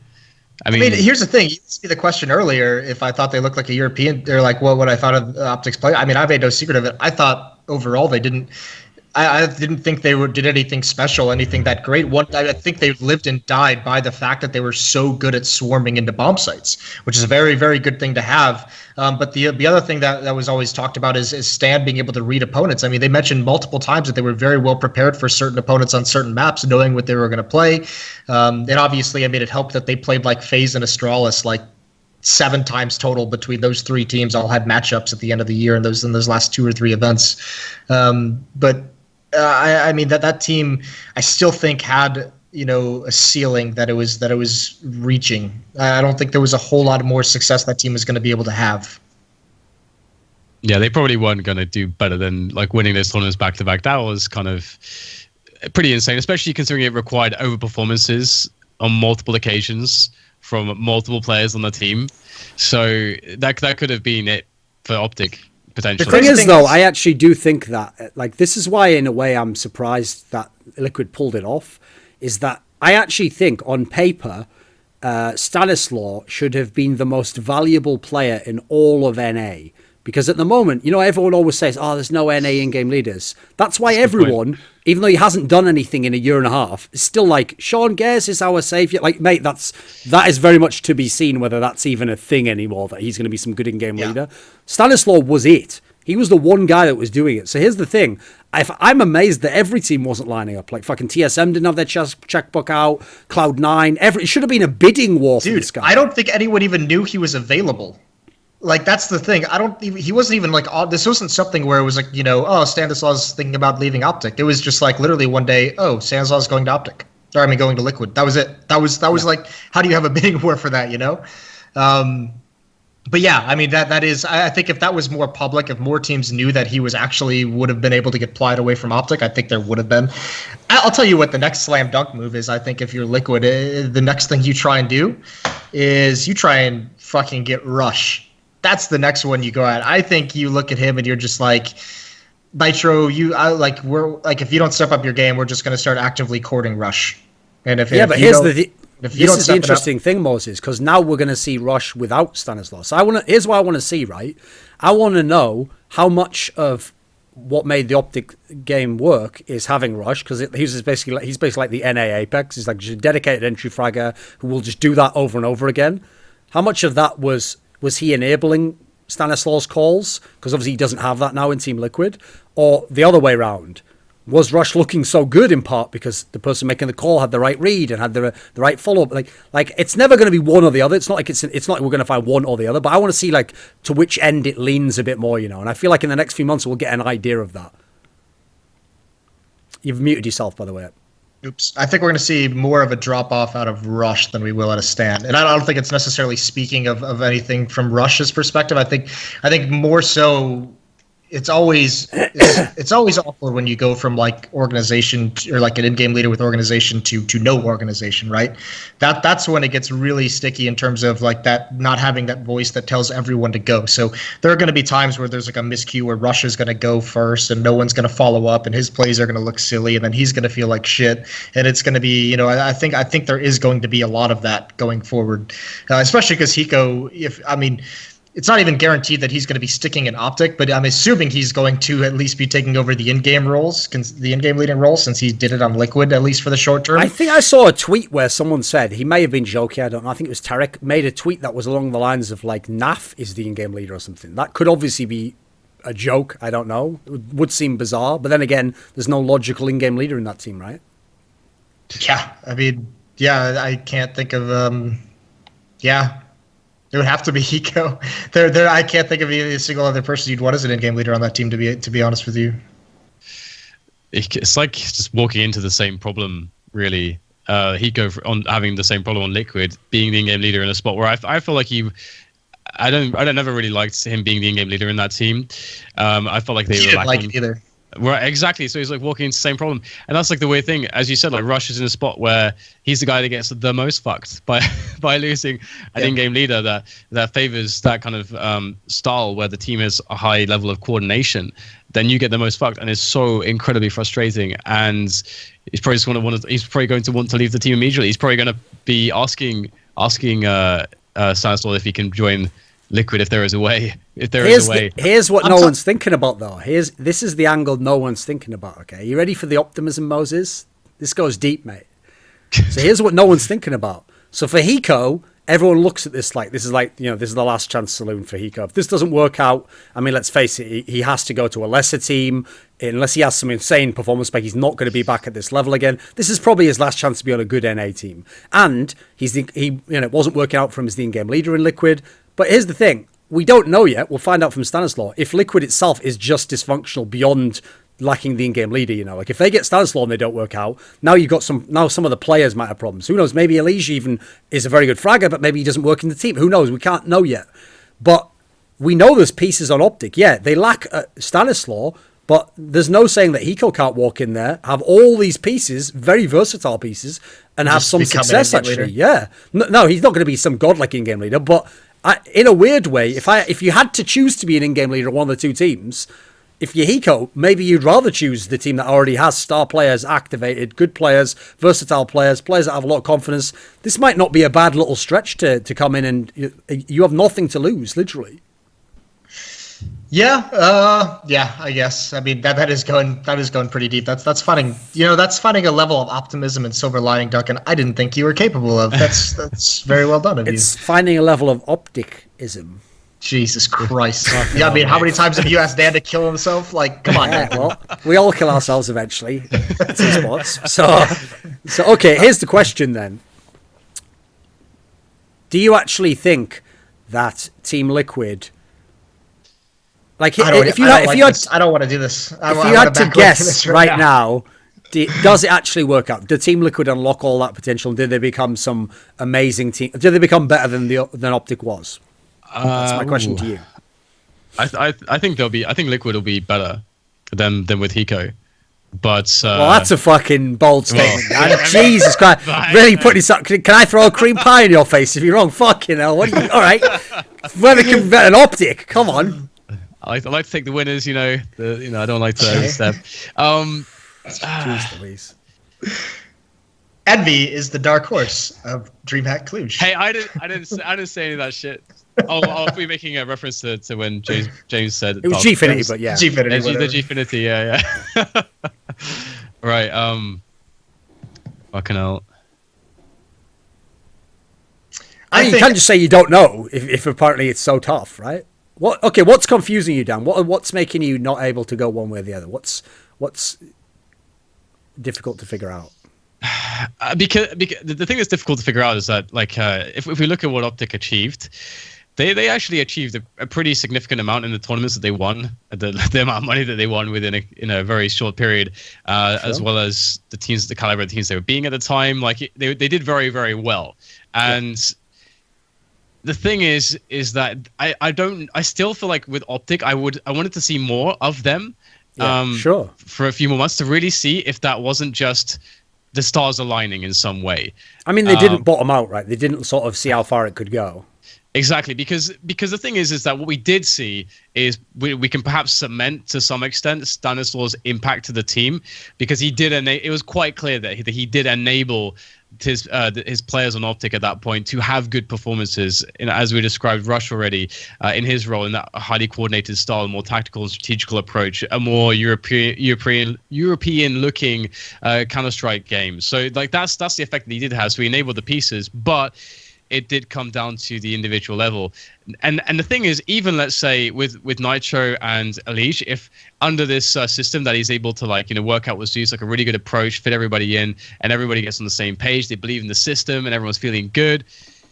Do we know enough about Nitro and ELEAGUE yet, as far as players go? Because it will hinge upon their ability to actually put the performances in. Are they going to become players who have psychological issues? They are still quite young players from many respects. So it could be, for example, a storyline that we saw with Astralis, whereby you have a couple players who are very key to the team's success. They have all the other pieces laid out, but it's just those two players are having some performance issues, and then that could sink everything. So will Liquid become better? I feel like they have the pieces to be the better team. The only difference, really, for me, that is actually Mixwell, because Mixwell, not only is he incredibly clutch and a very, very high level all player when he's hitting his stride, he's also very, very good with every other weapon as well. Like, he's very all rounded. Actually, his AK game is pretty damn sick. Like, his rifle game, very sick. So that's the only real difference, and that might even it out. So I will say Liquid could become a little bit better,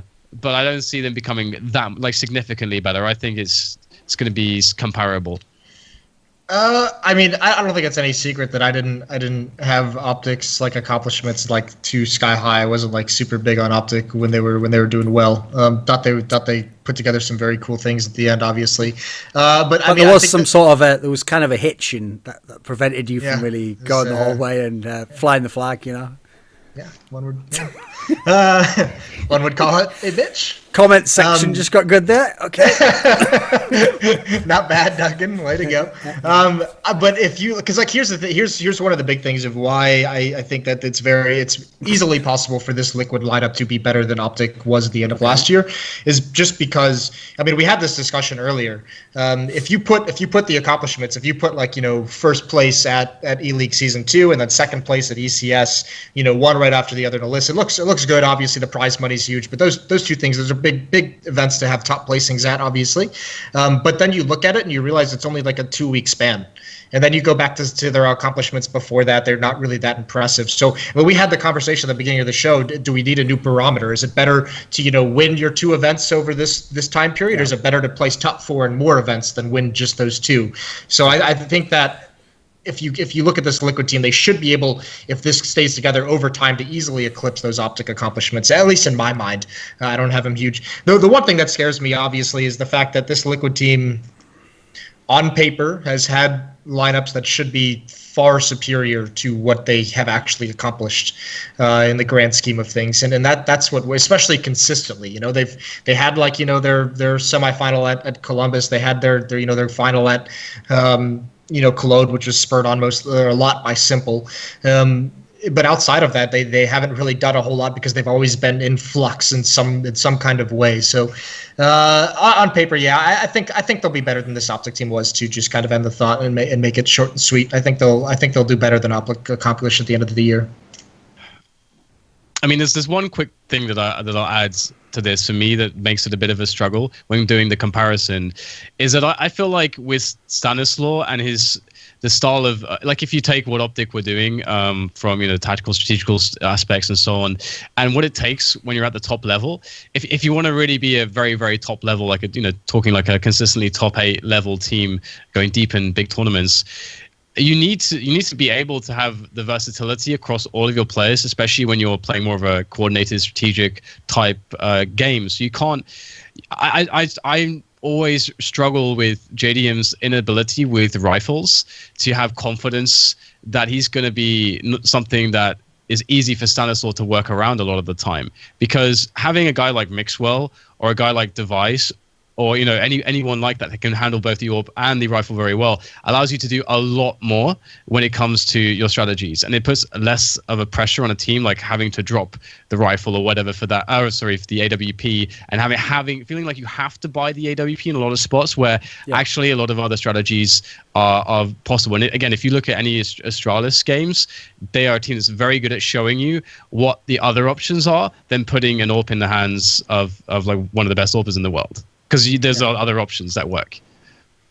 I mean, one thing to kind of tie into what Moses said that I think is something to watch out for with Liquid is, let's be real, just take the 2 majors that they played with Simple off the table, and this is a team where internationally they have never done well. They've always looked good in NA. They've always looked like, on paper, they've got the pieces. Yeah. But people like ELEAGUE Nitro, they haven't had that big set. Now, they have because of the majors, because they had Simple in their team, and this was a different complexion. But as a result, that's why I actually am a bit worried, because I worry if that's warped their minds, and they now think that I've been to the final of a major. I know what I'm doing. I know how to win in Counter-Strike. Like, I'm not sure they fully have finished that transition yet. I always thought those were the players where, in Team Liquid, those were the 2 potential players when they were in 2015. Like, if these 2 develop, they'll be really good, but they sort of got a little bit boosted by having Simple come in, this ridiculous like ringer out of nowhere, who at these 2 tournaments helped you do an incredible result. So that can't be taken for granted. You have to sort of almost think of them outside of the context of that player, because he isn't there anymore.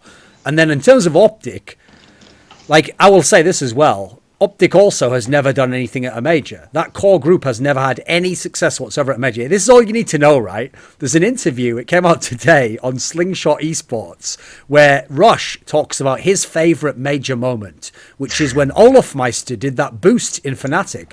Now, can you remember all the major moments we had at the major Simple, where it was like, Moses rather, where it was like Simple was like, yeah, well, my favorite moment was my double no scope when I dropped down and killed it. And then Olofmeister's like, my favorite moment was actually the boost that I did in Fnatic, even though people hated me, And Taz was like, almost ended my career. Taz was like, my favorite moment was when I came out and I actually asked the fans to cheer for Fnatic, and I got the respect, And then they're like, and what was your favorite moment, Rush? It's like, I liked it when Olofmeister did that boost in Fnatic. That's like the fucking Benita versus Renegades highlight clip of major moments. That's like, what the fuck is that? Like, what was the best moment ever at a major? Well, I remember I was sat in the crowd, and I obviously had my Nip jersey on, and I was cheering. I said, Fnatic, like, what the fuck is this? Like, because there was no major moment for you, was there, Rush? Come on, bro. Like, come on. Unreal, isn't it? Unreal. Right, let's move. Good.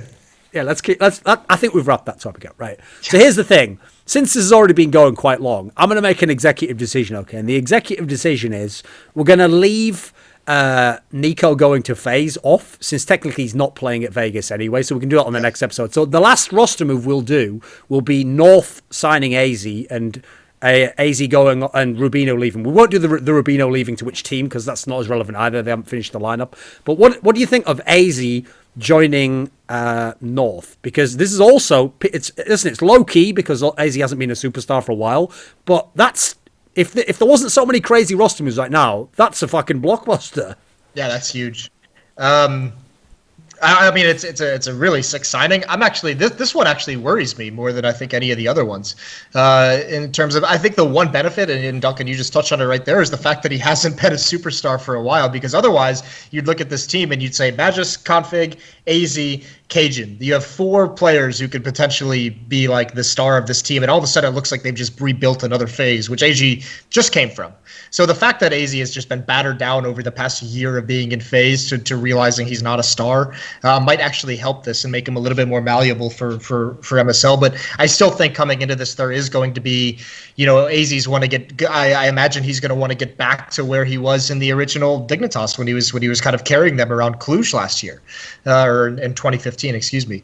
I imagine he wants to be back at that level. So then all of a sudden, I think you're going to have a lot of stars, and I think Rubino is one of those players whose contributions are underestimated in terms of his impact and in terms of things he's willing to do. I mean, take it this way: you never heard once Rubino complaining about having some kind of shit role or not being high up on the leaderboard or things of that nature. He's gone through those periods where he felt battered down by the community maybe for not noticing things, and him and Sel both had to deal with that. But overall, I think I think Rubino is the kind of player, much like Kiyoshima for Kerrigan. I think he's such an important tool for in-game leaders because he's willing to do everything. He's willing to do anything that's needed for a tactic to work. He's willing to do anything to unleash his teammates, and I think they're going to be missing that moving forward with this roster. What do you think, Dan? Yeah, I always felt like Aizy was like one of the lost children, in the sense that like he came up. And some people might actually forget his origin. Please get to the punchline as fast as possible, Dan. Okay. Dan's Lost Children, Episode 1, Aizy. John Wayne, Daniel Gacy. He was known as this guy that was in the Danish scene, like the hottest upcoming talent. He was quite young at that point, maybe like he was hot and young. 16, yes, Dan, 17. Keep going. Fucking hell, help! Please help, Moses. Send help, please. Okay, keep going, Dan. So it got to a point where obviously they tried to use him in Dignitas, but the problem was at that point he was so young, he didn't have the experience to handle the pressure at these tournaments. So he was choking heavily in a lot of these clutch situations. I'm out. Why is this a thing? Why is that a thing? Why is he going with that terminology as well? It's so mental, isn't it? It's like those things where he just can't avoid it. He just the way every word he used, every descriptive adjective, just like coloured everything he was saying, didn't it? Okay, right. Reframe it, Dan. Where were you going with that? So he was too inexperienced, yeah. Too inexperienced, couldn't deal with the pressure when it came to performing at LAN, and that was very clear from his performances. So he got kind of like sidelined away from what was like at that time becoming a really, really sick Danish lineup and potentially one of the best teams in the world, Dignitas, which obviously is still under Fetish at that point. And then so he kind of got forgotten about for a while whilst he was developing himself under lesser lineups. Okay, yeah. Then eventually when he starts to get known and becomes like, we start to really see like him dealing well with the pressure, performing like very well in these clutch situations at LAN, and looking like a star player with the rifle, especially. All of a sudden he gets landed into FaZe, which is like, to me, like one of the worst places you can find yourself if you're a player that doesn't have this like an up and coming talent basically that's yet to really cement yourself, or yet to like really learn how to really play the game at a very high level. I feel like you need the MSLs of the world, you need the Glaives of the world, you need the Fallens and so on of the world to, you have to go into a lineup with structure to actually find your identity in when you're a player like that, because otherwise, what is Aizy doing? Like he's this really skilled player in a team with a bunch of other skilled players. There's no idea how to play around any of them, and it's because there's no structure, and so that like just creates I think just a place where he's only going to underperform. Like I expected him to underperform like heavily when he was moving around in lineups like that. I was waiting for this to happen where he could get into a lineup within a structure. I think that he's going to be like 5 times better than he used to be now that he actually has something to play around, as opposed to almost just being himself and trying to play, like just trying to be out there alone, just like working out exactly, what the fuck am I doing, what actually works by yourself, which is kind of how it felt like to me, and how it is for a lot of players moving into lineups which don't have clear leadership. I mean, the big worry for me, this is actually the move of all the moves that we've listed today. Like all the other ones, even the ones I didn't think will be amazing, like a felps to SK, I'm not that sure about. I still think it's a move worth giving a shot, right? This is the one move where actually I'm not in favor of this roster move. Like, I actually don't think it's... Like, here's the thing. If it really was initiated not by North and Aizy, but because Rubino was leaving and you had to get someone, okay, fair enough.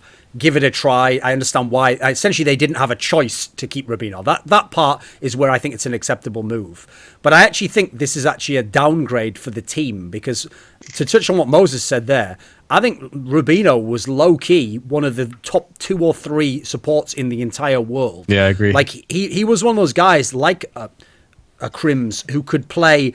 He could get his frags, he could have impact, he could win clutch rounds, and he was your support, like a straight-up support player, like do everything you need to in that sense. So I thought he was really valuable, and in fact, almost every failure that North had, I never put on his shoulders. I always put it down to, like, where was Config this game? Oh, Magic's had an unusually quiet map, like Kjaerbye couldn't get his AWP going, it was. I never saw it Rubino as being the problem. I actually thought Rubino was what allowed MSL to be such an underwhelming fragger, but a great in-game leader, because it's like, if even your support player frags, you can afford to, like, get 0.6 FPR or whatever, and maybe you could win the game because the rest of the team's so good. So the problem is, losing Rubino before you even get to who you're adding, that's a big blow right there. That's a lot of the base of what made North, in theory, a good team on paper, was having Rubino. Then you got to say, what is Aizy going to bring? Now I'm really worried, because when you just throw Aizy into a lineup, which is what we saw in FaZe,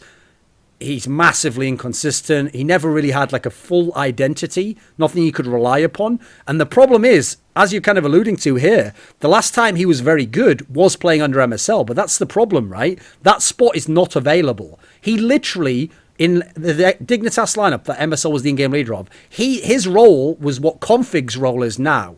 MSL, he baits MSL, gets it to be the second guy in, and then he kills a load of people, and they play around him. Now, that is not... I can't see any universe in which they're going to give him that role. Why would you? Config is better at that role at the moment. Like, it doesn't make any sense.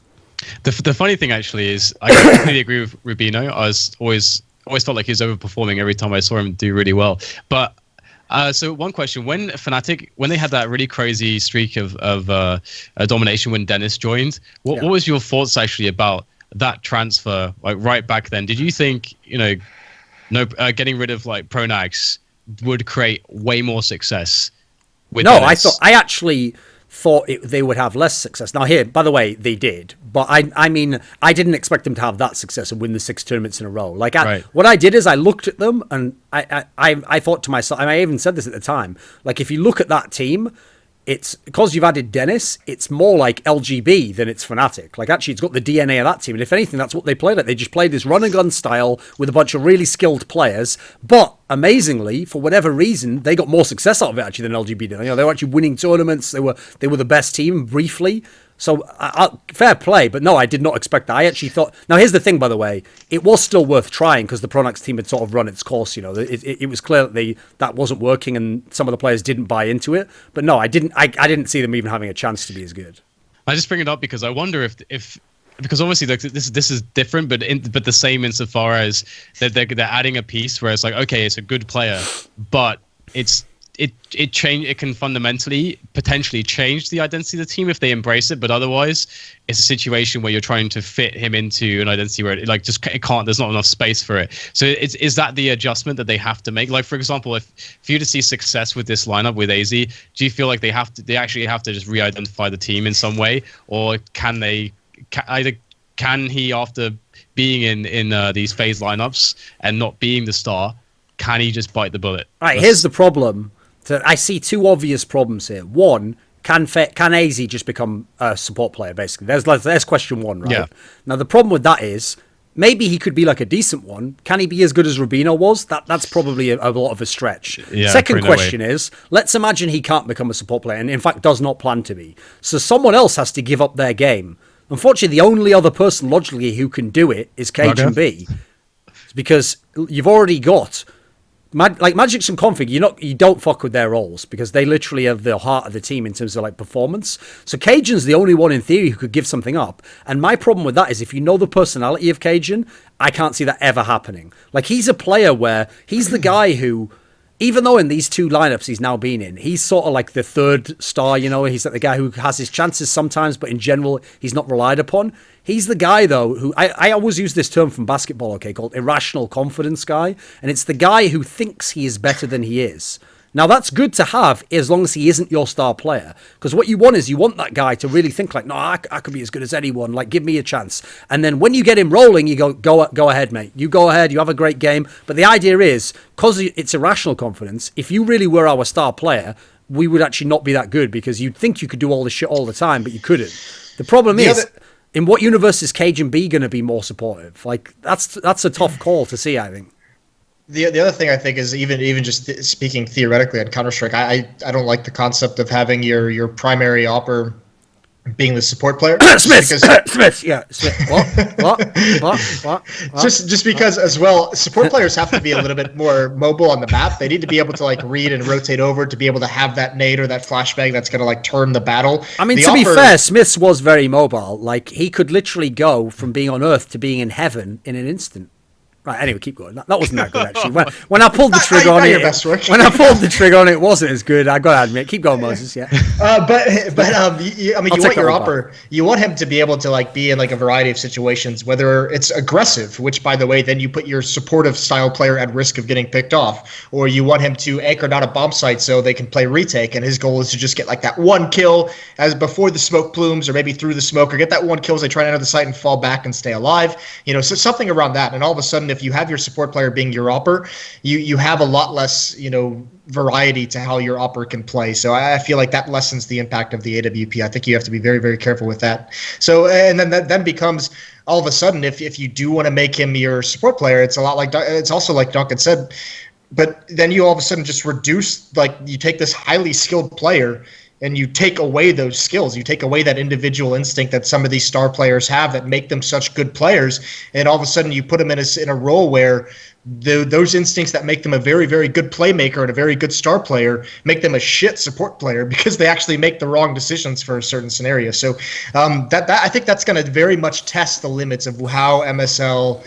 He's got a lot of pieces that he's got to fit into this puzzle, and he's got to change the way that they're going to work together. And I think that's going to be a huge test of his in-game leading. Much in the way, by the way, when Kerrigan joined FaZe, Duncan, we had that whole episode where we talked to, the car, can you put the car back together, whatever metaphor you want to use, but that tested Kerrigan to a massive degree. And I think actually he's done very, very well with it, with making the decisions to remove some star players, to bring in Keo, all the things he's done with FaZe, he has them looking very, very good. So MSL has a very similar test ahead of him, I think, right now. But that's what's worrying, though, is that one of the things that everyone, well, okay, I won't say everyone, because there's a lot of idiots on Reddit who think that MSL should be fired and bring in a fragger, because that's what morons on Reddit think Counter-Strike works like.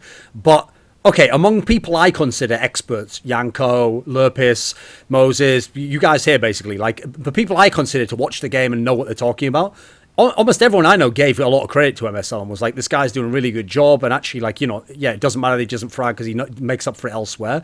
But the flaw here I see is I can't really see how it'll make their T side better. I actually think that's probably where their hit is taken. And in my opinion, that was one of their strengths, is they were going to be one of the better T side teams. Now, I will say they could counter that in as much as you put more skill in. If they happen to lock into the right CT spots, maybe they could get better on CT side. But again, I don't really like to sort of water down your strength, and if anything, you want to emphasize your strength. I'm curious. It must have been something with Rubino deciding to leave. Well, maybe not must have been, but that's where I would have to go, because I'm curious what at the major made them think that what they had wasn't good enough. You know, they got to Virtus.pro in the semis. So it's like quarters, but yeah. Quarters, yeah. I mean, why are you saying? And they almost beat them. So all of a sudden, it's like, what did you see during the major that made you say Rubino, you know, is the missing, or is the piece that needs to get swapped out? Like we need to improve something. We need more firepower, I guess maybe would be the only thought process that I can imagine them have. But that doesn't even really make sense, because then it's just an interesting decision for for a team that has that like pure in-game leader in MSL. You think that there would be a little bit more value on Rubino. Yeah, honestly, they're one of the teams where I was like, I've always been a big fan of MSL's teams, and largely due to, as mentioned, the T sides have been always very interesting to watch, because they're always, it's like whenever it's always very pleasurable to me when I'm watching CS and I'm looking at the T side, and it's like I can just see exactly like everything that the T side is doing. I can be like, oh, they're doing it because of this. And because of this, and it all fits together. It's like there's like you can see the greater picture around. It's like reading a book to a certain degree. Yeah, that's exactly like the way that MSL, you can see that he thought about how he constructed some of these T rounds. Obviously, you don't want everything to be like that, but and the same thing. It was always very hard for me to look at North and see how I would ever want to see them change, especially, you know, and having Magisk as well, and just having him come up lately in the way that he has it's been so impressive, and I didn't want to see them change at all, to be honest. Rubino is just a godsend for them, like the way, like his performances. So it's completely. It's just crazy to me, and I'm a little bit scared that they may have a bit of a regression after experiencing so much success. I feel like they're on a steady path, and it always seems to be that with MSL's teams for quite a long time, he'd always had this problem of he would get a team and against the odds, you know, against you know, what he had to work with and what he was up against, like, you know, skill wise, he's able to take that team like really far because of his awesome ability to lead the team. And then all of a sudden, one of his best players gets poached, you know, over to, you know, Astralis or whatever it might be.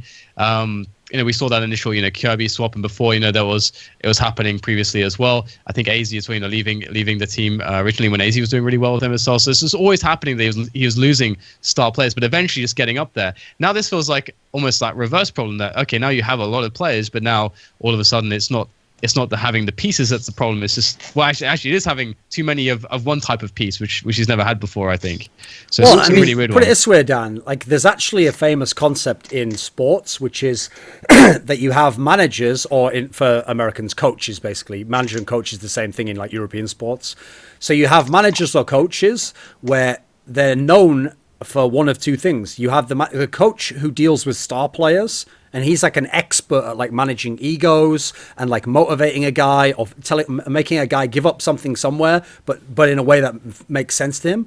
And then you have managers who are small club managers. And there's the guy where you could give him any players and he'll make like a system, and he'll make a team that makes sense, and they'll be good, but they're never going to win the championship. Okay. And the problem is, in general, you can divide up the coaches and managers into those two groups.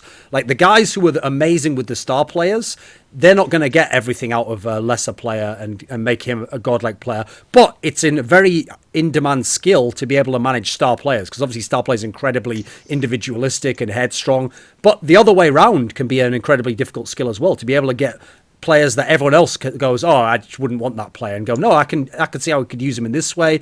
So the problem the question rather is, how does MSL actually react to going from one group to the other? Because for the rest of his career, he's always been dealing with, you know, I've got like a little bit of talent in terms of my players, and I've got to figure out how you construct this to get the most out of them. Now it's like he's got all the talent, but there's no logical way at the moment that makes sense as to how you're going to get the most out of them. Because actually, if anything, when you have too much talent, you by definition can't get everything out of everyone. Some people are going to have to be subdued, like the Fur and SK example. You know, they can't be what Fur used to be when there was no Cold Zero, when the Fallen wasn't an AWP. You know, that cannot be. So this is a huge test actually for MSL. Actually, I don't think he's ever faced with this before.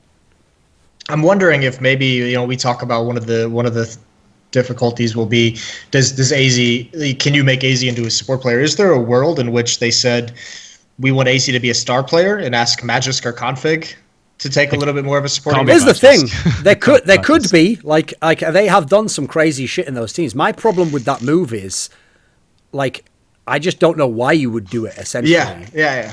That's why I think it has to be that Rubito thing. Rubito was already leaving, and there was no control from the North guys. Maybe. I mean, yeah, I can only see them maybe pulling the reins on config a little bit, but yeah, that's how do you mess with that machine?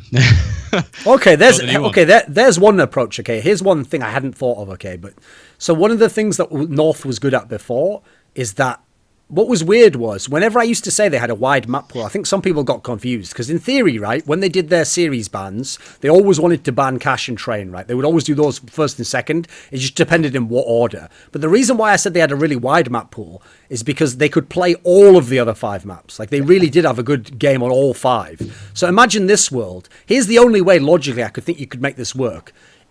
Imagine that you're going to have Aizy and Config take turns depending on which map it is to play that aggressive role. And you're going to go, listen, Config, like you're sick on Mirage and let's say Mirage and Overpass. Okay, I'll give him those 2. But you know what? Aizy does that role on Dust 2 and Nuke. Okay, whatever it might be. Maybe that's an approach because that's an approach where you're going to vary up who's doing what. You're not going to 100% give everything to one guy and then nothing to the other guy. I mean, here's the thing. If they did it, it would be very revolutionary. I've never heard of anyone doing that in terms of like a full-on team. But then again, who else has ever had this much talent to work with and in theory wanted to do a tactical style? I don't think anyone.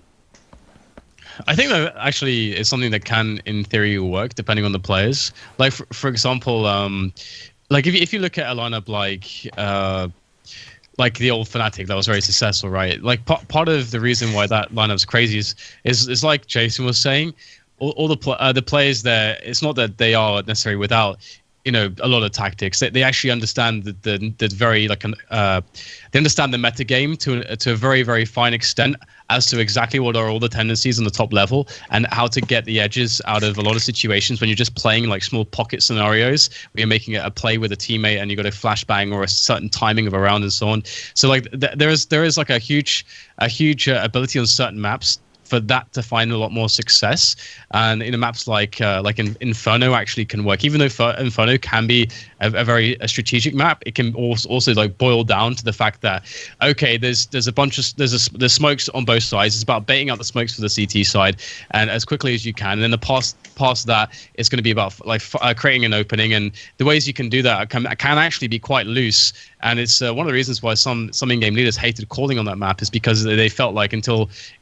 well over a minute or whatever has passed, there's nothing for them to actually do because it's kind of basic. And so you can actually run like more simplified versions of an attacking side where you allow a bit more like just allow it to run more on general principles, the general strategy, and just leave it up to the players to approach it. That's also there's like a possibility for Aizy in a system like that where he can actually decide that he wants to go fully ham, or that they can tell. I feel like this is the darkest timeline when MSL is now the fucking happy of like 2017 and he's just running death balls into sites on Inferno T-side. Like, here's the thing, Dan, they can do that. People can do a lot of retarded things. People can take a hammer and smash their own dick in. I just don't advise it or want to watch it, okay? Yeah, I mean, there we go. I will admit I'm stretching with it because, again, it's like a completely different thing as to what you want an MSL T-side to look like. Yeah. It's not what he's good at. Like, right.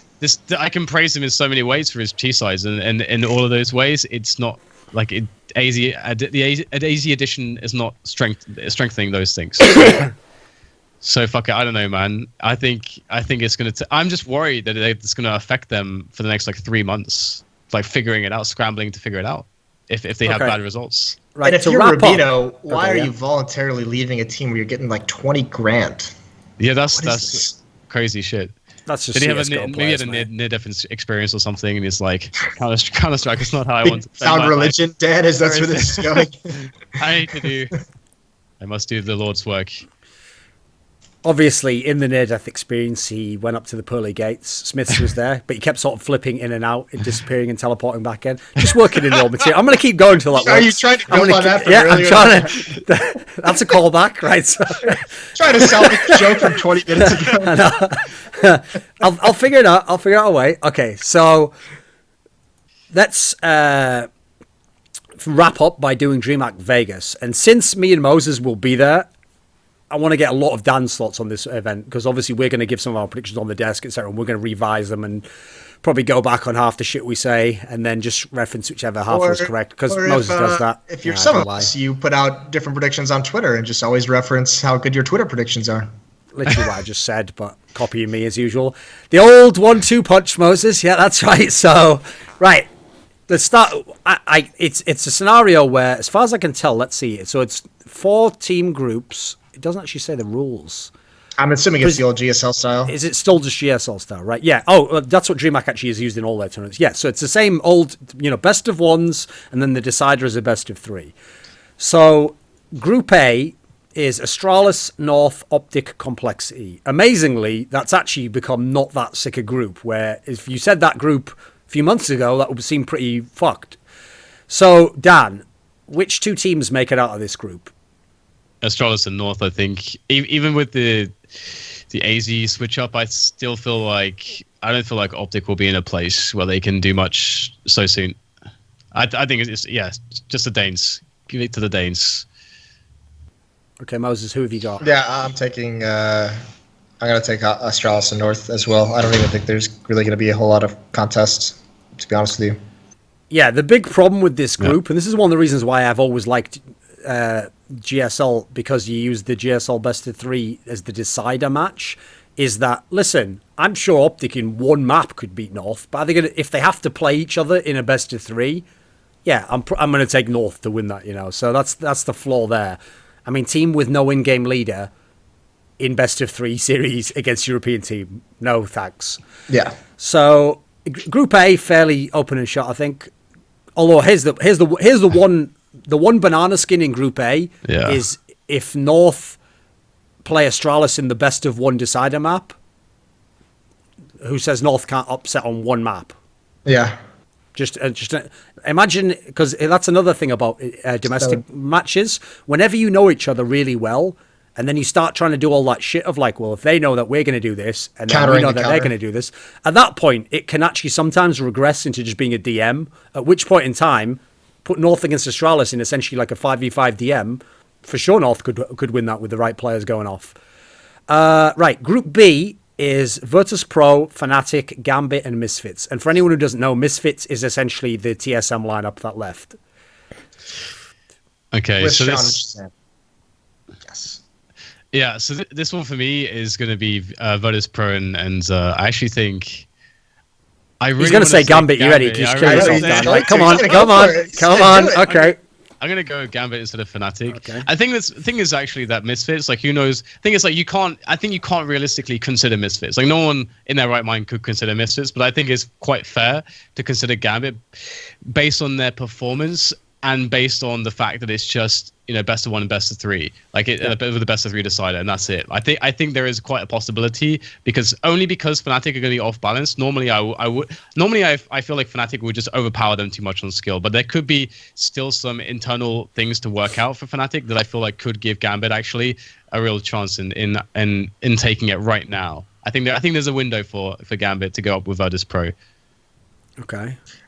I'm gonna take VP and Fnatic. I mean, I don't actually, as much as we laugh and joke a little bit, I don't think it's as crazy to think that that Gambit would be able to upset and kind of make it through. But I'm not gonna predict it's gonna happen.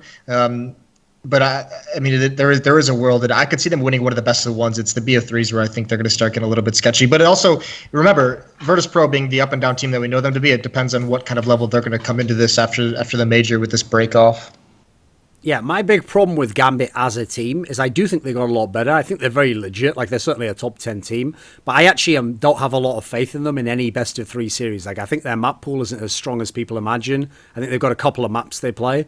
So for me, I think it's VP and Fnatic are the clear ones are going to get out of this one. I even think Fnatic might win the group. I can't really know on that one. Obviously, I haven't seen the lineup play, but I don't think Virtus.pro is some like indomitable team in a best of 1. VP are very much in like the Quake comparison to me would always be like Cooler, or actually it was fairly common with a lot of the very, very, very top players, like the players that would win the tournament or be able to.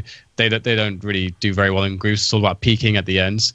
Yeah. So VP always personified that to me. So I don't see the question for me with Gambit is always how much longer can you rely on, a Dren defying everything and just being a badass. Like his performance at the major was unfucking real. And also Hobbit as well was like between him and Hobbit was like really what made the difference.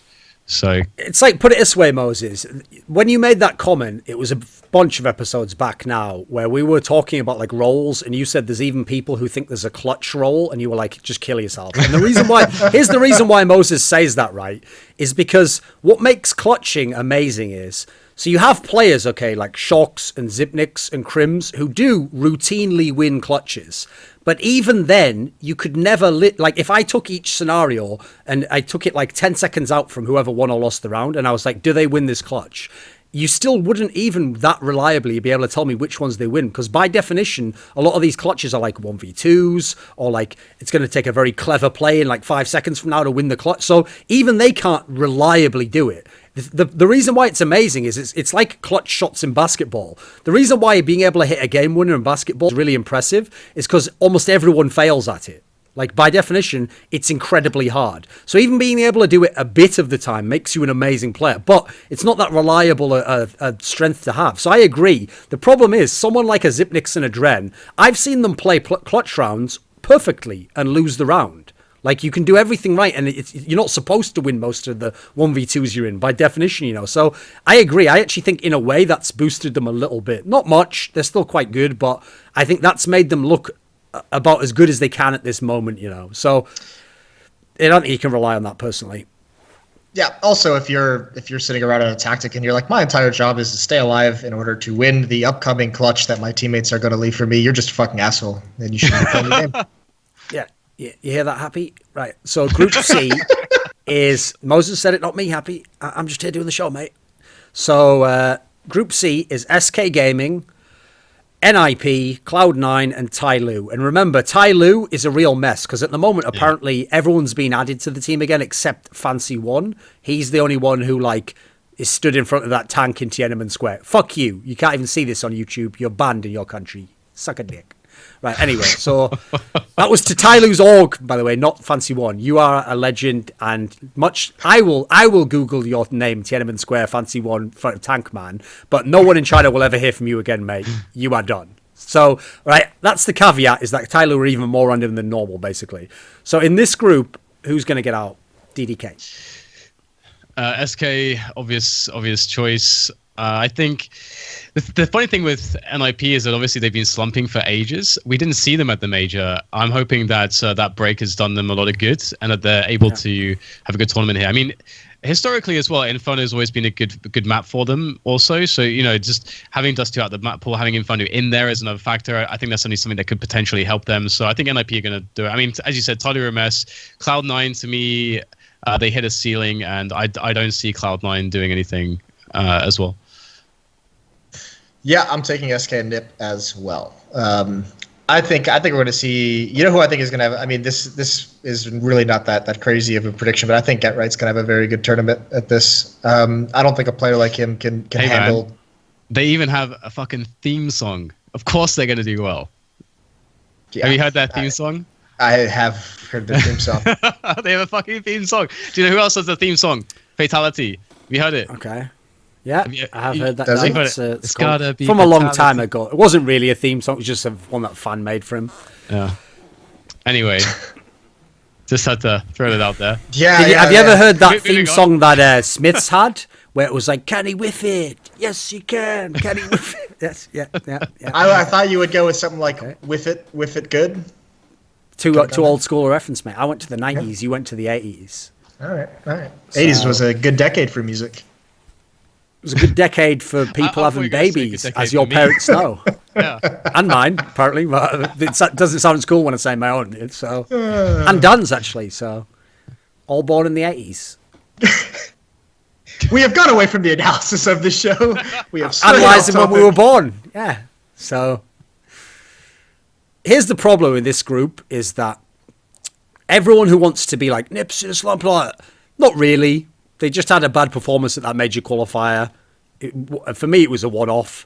And again, they may yet play Cloud9 in a whole best of 3. Like, come on, listen, Cloud9 could beat them in one map, but a best of 3, I don't know about that. I feel like Nippy's going to get out. And I think SK, this should be a breeze. I think they've got a really nice group here. Like, it'll take a lot of upsets, I feel like, to get them fully out of this group.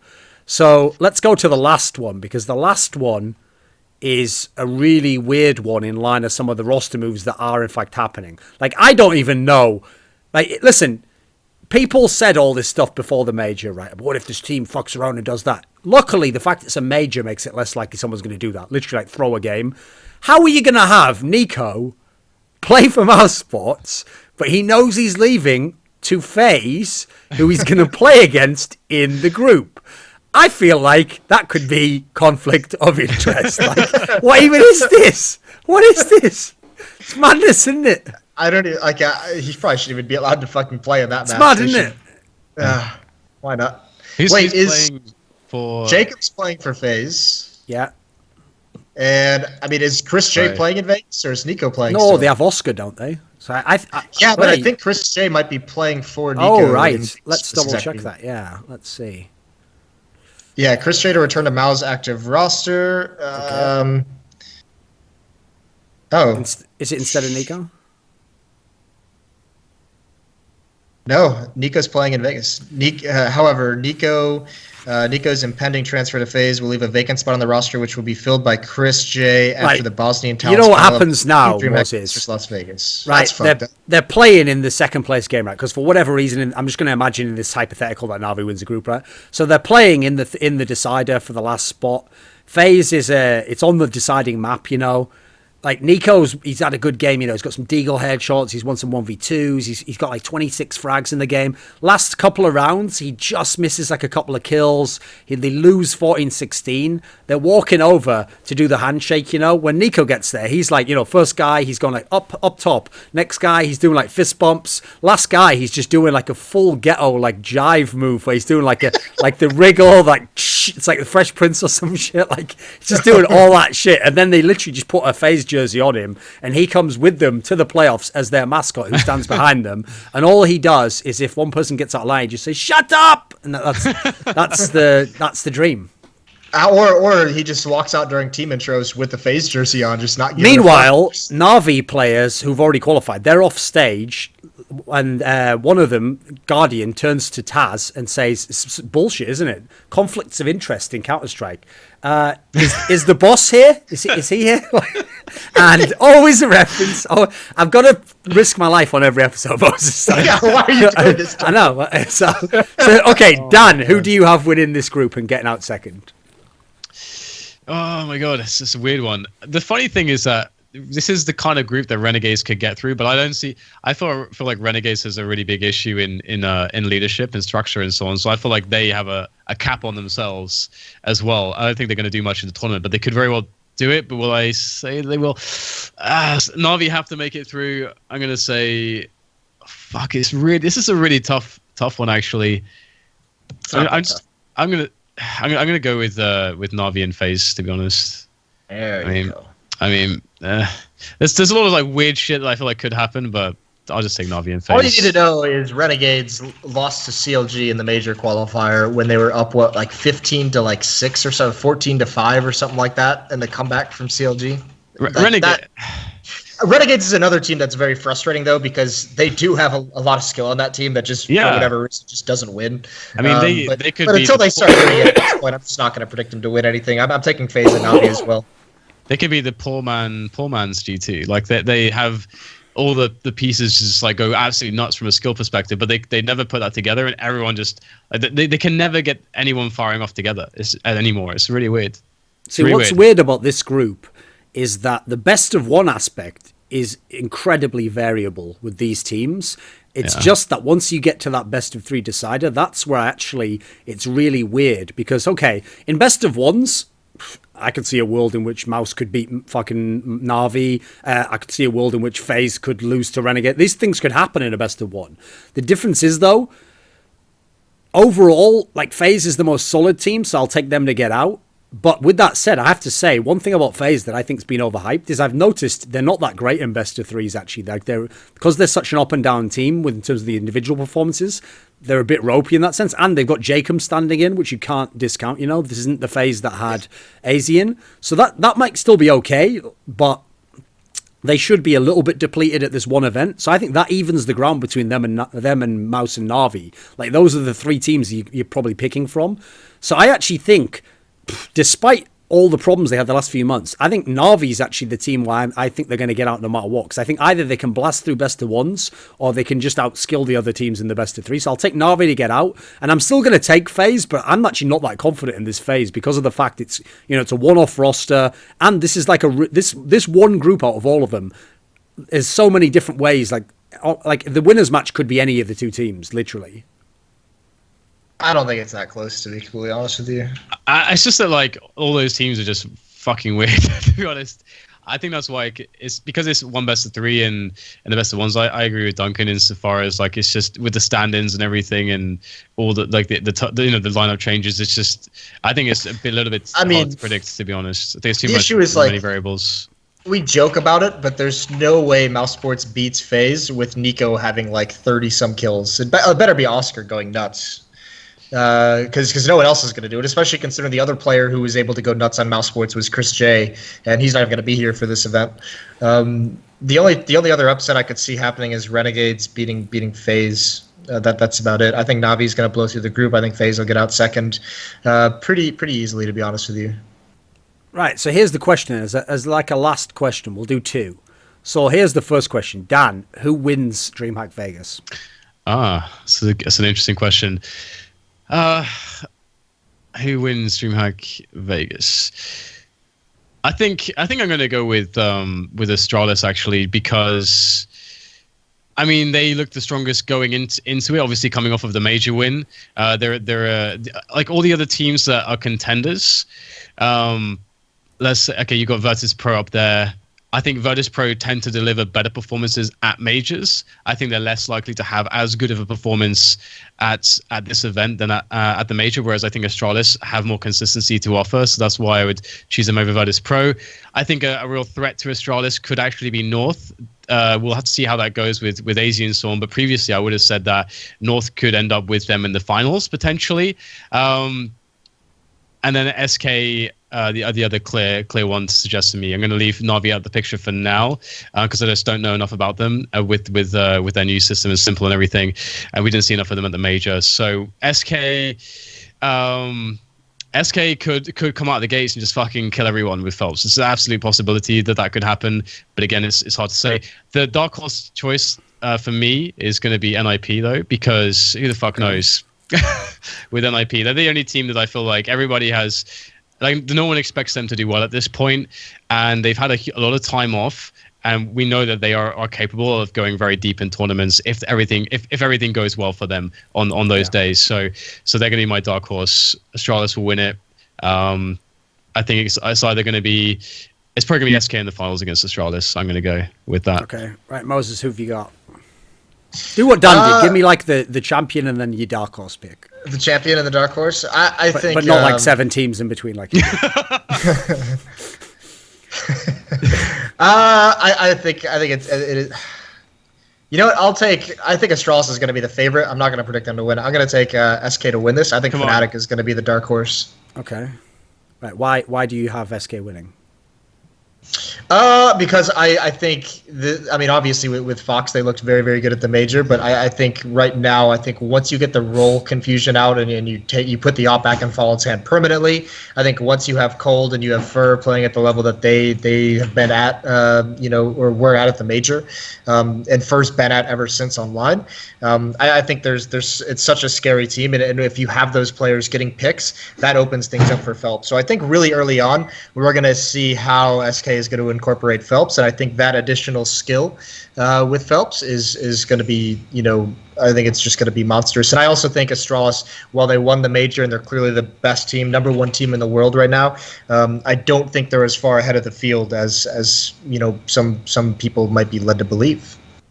Okay, so I'm going to take Astralis to win, and I think like the main reasons why, I just think they have so many consistent factors. Like the performance of nearly all the players is very good at the moment. The T side's fantastic. Like I love that slow punish style. I think that will do very, very well against new rosters as well.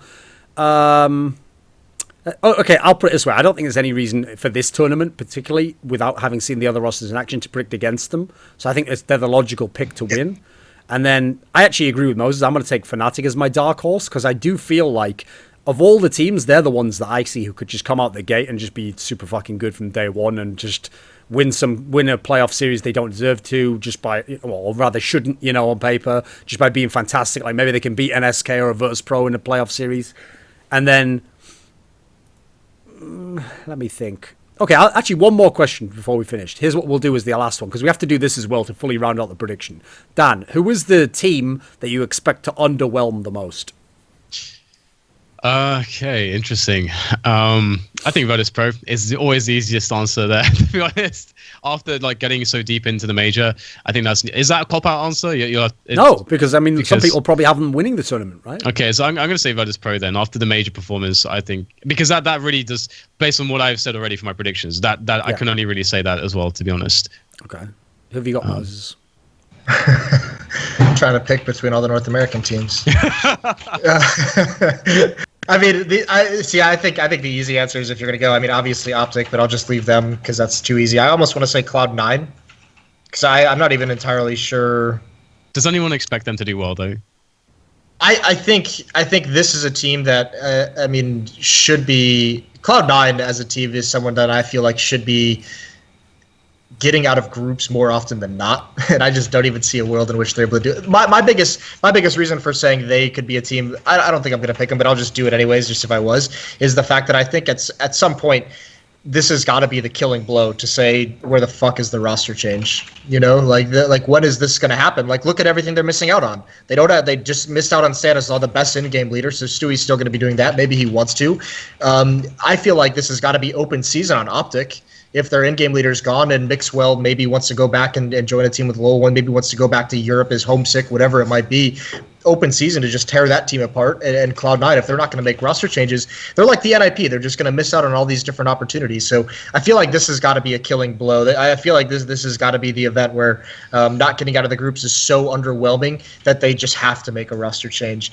But if I'm honest and I go with who I think North is going to be underwhelming with that addition of Aizy. Okay. I'm actually going to take Gambit because here's the thing. They've got their lineup set. It's not like they can underperform with a new player. But I just think that I already said this, at the major, I think they overperformed a little bit. And they still, to me, didn't look like ever making the semis. And I think now, if anything, the field's probably going to be stronger. And so I actually think... Put it this way, if Fnatic has just got a brand new lineup, and as much as they haven't played together in 9 months or whatever, if you can't get out of this group, then you're not an elite team. You're just not. Virtus.pro is definitely beatable in group stages. Fnatic's a brand new lineup. So I think when they don't make it out of this group stage, I think some of that hype will die out a little bit. Because one thing that's pissing me off about Gambit is I like them as a team, but I don't like the way everyone in the world is just hedging their bets with them every single game. They are really good. Yeah, I think they're really underrated. Me, are you going to predict them? Nah, definitely not. That's what everyone in the scene has done. Oh, I think everyone's really sleeping on Gambit. What, you picking them to win the major? Well, I never do that. So it's well, which is it then? The difference is the rest of us have an opinion. You're just fucking picking every option, then going, see, I was right. It's brilliant, yes, sound. What is this? One reason I like as well, one of the reasons why I chose Gambit, again, is to be congruent with my thoughts previously about Fnatic. Because the thing with Fnatic, for me, is that I do feel like as I said earlier, I feel like the machine might not work right away with Fnatic. Okay. Kind of like when we were talking about G2 and Fnatic, who's going to be able to do better. I feel like it's going to take them some time to actually figure shit out again, as opposed to G2. So that's I feel like that timing window is why I've actually chosen Gambit here.